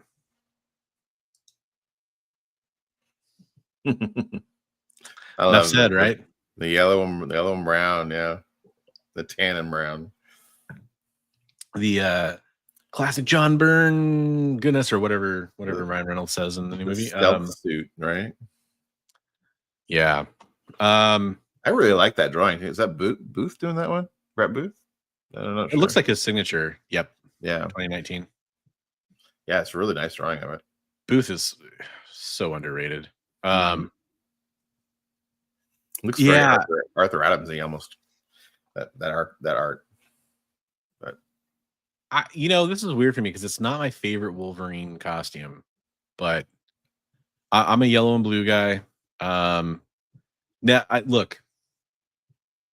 I subscribe to this. In a solo book wearing the yellow and blue doesn't make any sense. I get that. But as the team X-Men look, I like the yellow and blue. This for solo Wolverine, 100%. The X-Force black and gray and red eyes is pretty cool too. I mean, it's just basically a palette swap for the most part. But yeah, this because you when you got this design, it added some things too. Like, granted, this is a newer drawing, but you did get kind of the ears or whatever people want to call them. You got kind of a more unified look that artists would use drawing those, Right. as opposed to kind of a wild different interpretations that you saw before that, which I think helped a lot. It's a really solid costume. Like, when I say I like the yellow and blue, it's like 1A, 1B for Wolverine costumes for me. Right. Yeah. When I first started reading, I wasn't in on the early yellow blue. I was reading the tan and brown. So that was my Wolverine first, experience reading Wolverine. So, yeah. So I was always kind of like the same, I'm like, wow, how's he sneaking around in yellow and blue? I mean, like, wow. I mean, come on now. Yeah. A lot of people. I think we all have Fang to thank for it. What's that? We have Fang to thank for it from the Shi'ar Imperial Guard. A lot of people chiming in on the chat about this one. Hey, Ozzy. Oh yeah. Completely underrated. Yeah, totally agree. Yep. Cockrum. Mm-hmm. Yep. Gotta be. Yeah, absolutely. It's a great. Yeah, absolutely. And the Toy Biz, like Wolverine or I think that's probably the one you're referencing. Those boots though. I've always liked the Wolverine boots. I don't know. Yeah, I mean, I always loved drawing them. Yeah, they were fun to draw. They're fun to draw, and I mean, because it echoes the ears, balances out the ears, right? Yeah. In a good way. I do admit to, as a kid, I always liked because I thought the shoulder pads that the yellow and blue is usually drawn with, kind of did the same thing. But I've warmed on. I don't really know what that is. That kind of V cut thing on the deltoids or whatever. But yeah, it's cool. It's a cool costume.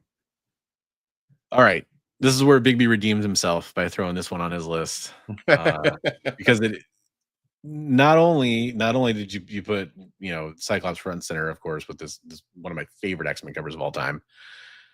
Yeah, I'll say all the costumes except for Angel. Exactly.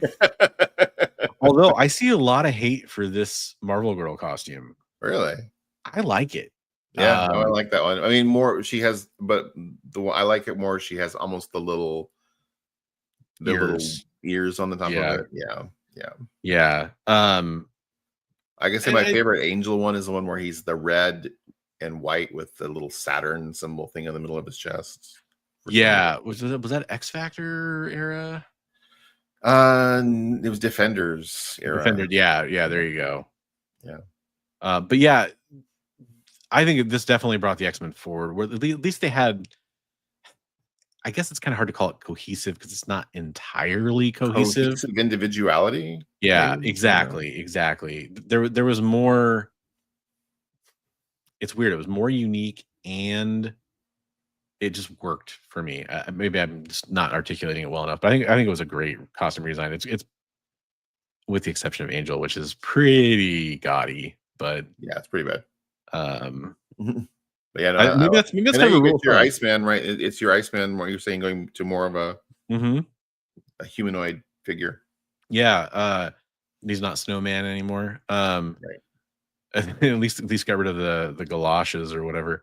Maybe there's a rule that every X team has to have one bad character design on it. I don't know. Angel has Kitty's costume. There you go. Yeah, she definitely helped him design it. That's for sure. Or maybe he helped. Maybe he helped Kitty later on. I've seen which one. The first blob one is the Thor photo that I gave you. I could tell because you skipped through that. Oh, okay. So this is an interesting one to me because this is a great costume. I've always been really partial to the Jim Ballant costume though too. Jim Ballant's costume is good. The purple one, yeah. But I would say, like you say, 1A, 1B. I mean, this one's probably grown on me more and more. Part of it though, and it's funny because she's kind of drawn busty here. Thanks, Mr. Hughes. But I think part of the reason that people had a problem with the Jim Ballant costume is she was maybe a little too busty for some people's Yeah, she looked like she's gonna tip practicality. over on some of Balance covers, but But if that costume's drawn in a more toned down fashion, I think it's great too. But this is it's for a cat burglar. I mean, come on, it's yeah. great. Yeah. I mean, I kind of like her old green and purple one from the Silver Age too, but Yeah. And then I think that's part of the reason I like the Jim Ballant one, because it does call back to that costume. yeah. Um, But yeah, no, this costume is classic. yeah. And yeah, and then you got the battle thing too, where you put the goggles on and the whole 9 yards, where you got the kind of sexy thing where you pull it back and you got her hair all tussed out and everything. So she went to like short hair when this costume debuted too, right? she has short hair. Yeah, there's that great Bruce Timm. Is it Bruce Timm? I think it's a Bruce Timm cover. That is just the more the animated style, where she's kind of leaning up against the side, white cover. But by the way, some of these Adam Hughes covers in this run are amazing. Oh, and not cheap. True. I have quite a few of them, but not one the is iconic. That one I think is probably like one of the peak ones of the run. It's really good. It's really good. Red and black I've always been a fan of that color combination. So, they did a really good job there. Oh man, talk about iconic.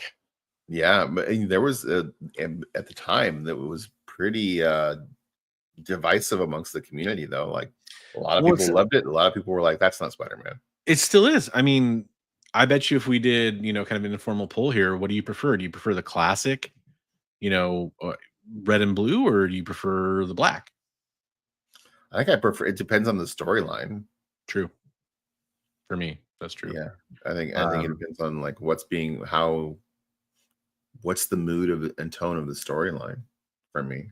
As a kid, I preferred the black costume. I think as an adult, I prefer the red and blue. But yeah, storylines definitely matter.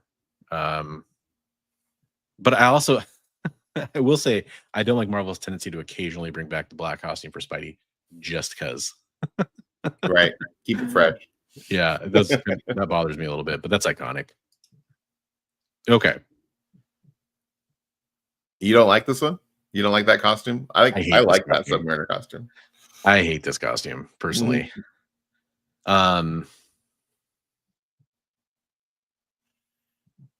Yeah, I've never been able to work doing. I don't know if it's the little like web wing things. I think it's kind of a similar problem to that Legion of Superheroes character, where it's like, this is a really weird choice. That's yeah. Later on, they made it more of a vest. But yeah. This is just I put that one because it's the first appearance of that costume. So, Speedo Namor or no more Namor. Okay. Somehow he looks way more daddy mode now. This is kind of where he went into that. He was in supervillain team up a lot. He became more of a bad guy in this costume. So that's true. He says he's declaring war on the human race right there on the cover. So. I feel like this is one of those ones that has a lot of potential to me. Like where you could tweak this and I could really like it. But maybe it's a little too almost like there's some Black Bolt in there. I don't know. I think they were trying to make him look like a little more, make it look like it made a little more sense when he was flying rather than just the foot wings. They're giving him something more to. Yeah, that's weird. It's weird. Okay. So I think you have like I hope they're all together. There was like I like that redesign. I mean, it's a pretty good redesign. Somebody was asking if we were going to talk about Psylocke earlier. Right. I like how you've like there's like 4 pictures of her. all different artists. Well, is this your favorite redesign? Well, I think it's a great redesign, but then a lot of people portray her different ways, like whether she's using the swords or the psychic knives or the different. So I mean, this is one of the best panels of all time, like hands down. Jim Lee is a master. Hands down, feet up, but that's how she likes to kick butt. This is also Jim Lee, by the way. I've always loved that one too. I actually am trying to chase down this. They did like covers of these. This is one of the few I don't have. So I think it's like Sensational Spider-Man or something. I can't remember what issues it's on, but yeah, it's a great redesign. Especially given some of her previous looks and costumes. It's classic. It is very much works for Psylocke. It doesn't work as much for like Betsy. I'll say that. Right. So didn't they separate those two characters? Yeah, Like Quanon Quanon and Betsy have separated again. They have a couple times, but now it's like I think they're permanently separated, which I mean it was kind of problematic in a few ways for sure. So it's easier to have them be just separate characters.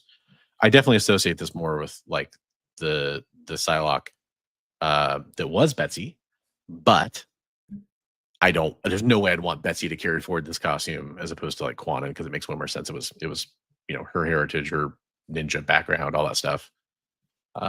So no.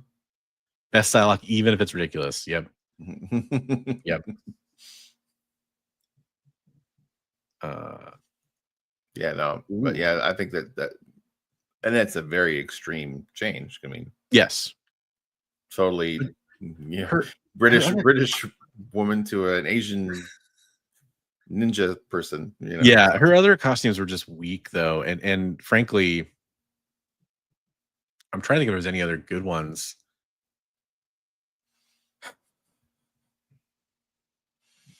She had that weird pink, frilly, ruffly. Yeah, that's the one I was thinking of. I was gonna say it's, but really it just doesn't work.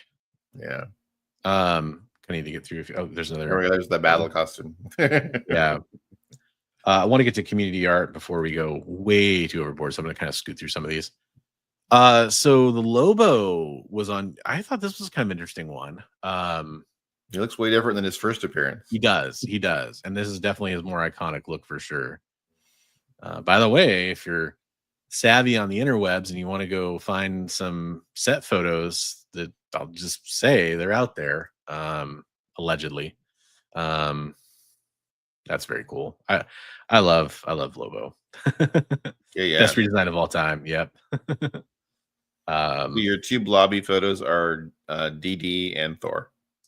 So was it the red? It's Daredevil's red costume.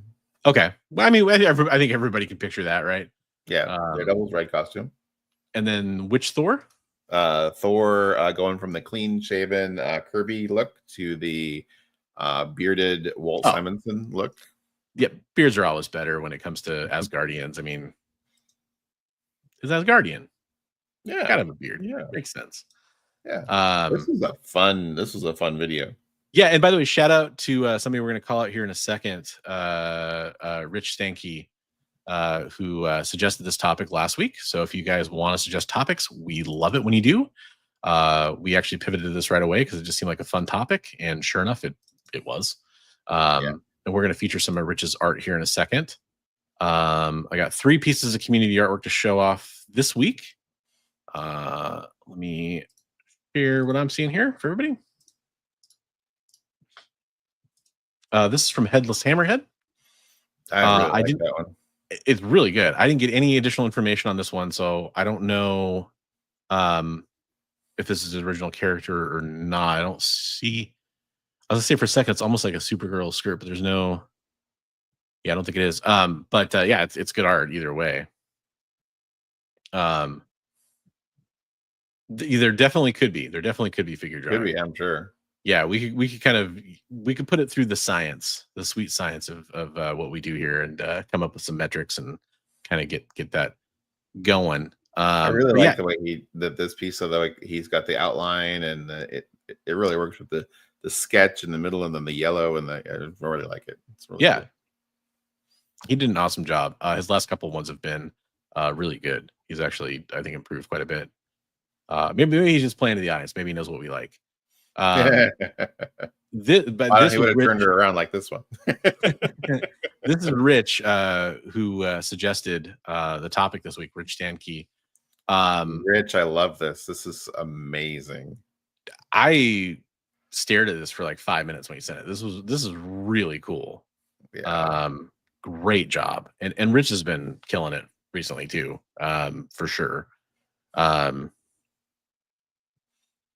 impressed.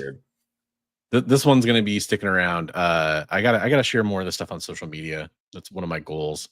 Kind of, reshare some of this stuff too, and I'll do the collab. I super dig like Bubble Space Helmet artwork. Definitely. I mean, like, yeah, the piece you shared last week that you've been working on for a while, like, kind of, you had some of that going on. Like, there's, it's just a great. I like the Nuka Cola girl from Fallout, like all that stuff. Dave Stevens, there's so much great stuff like that. So he did a great job.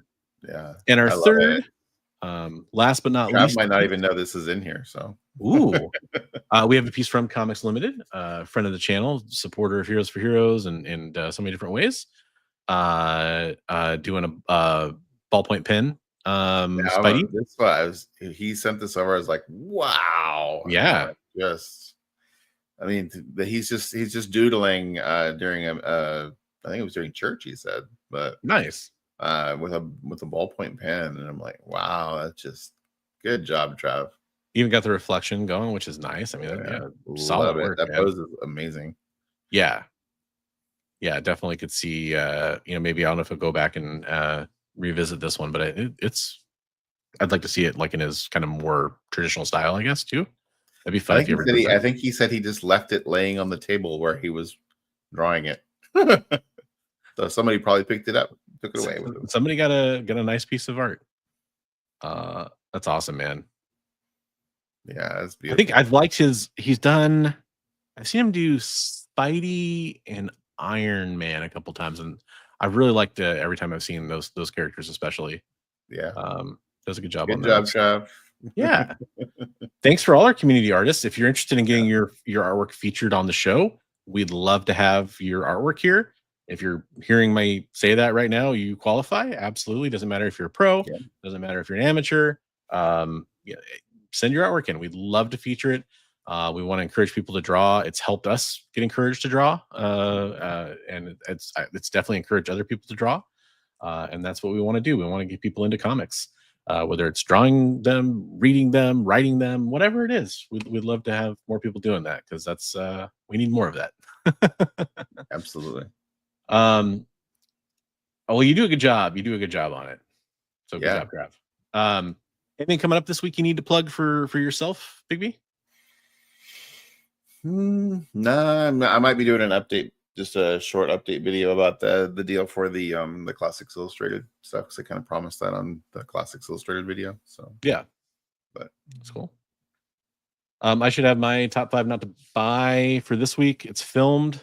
I just have to edit it, so it's probably coming out tomorrow. And then the new series I'm doing, where I do I film it before I make the top 5 not to buy, and then I release it after, as kind of like a bonus feature where I look through all the lists and give you my reaction to all the books.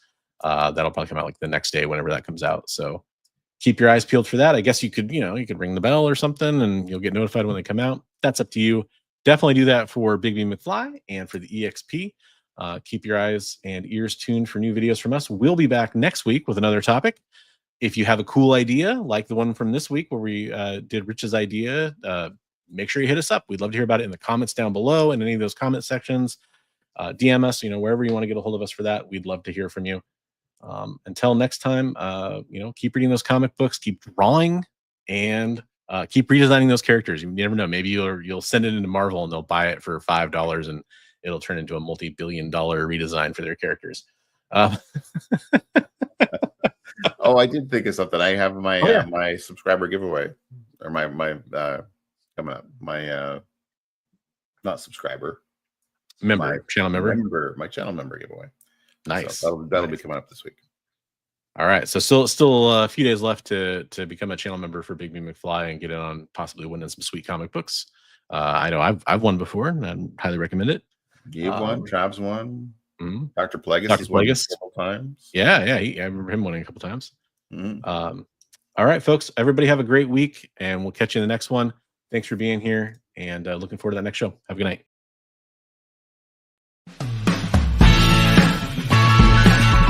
Join the party. Head over to our link tree to find all the links for everywhere the experience is all the time.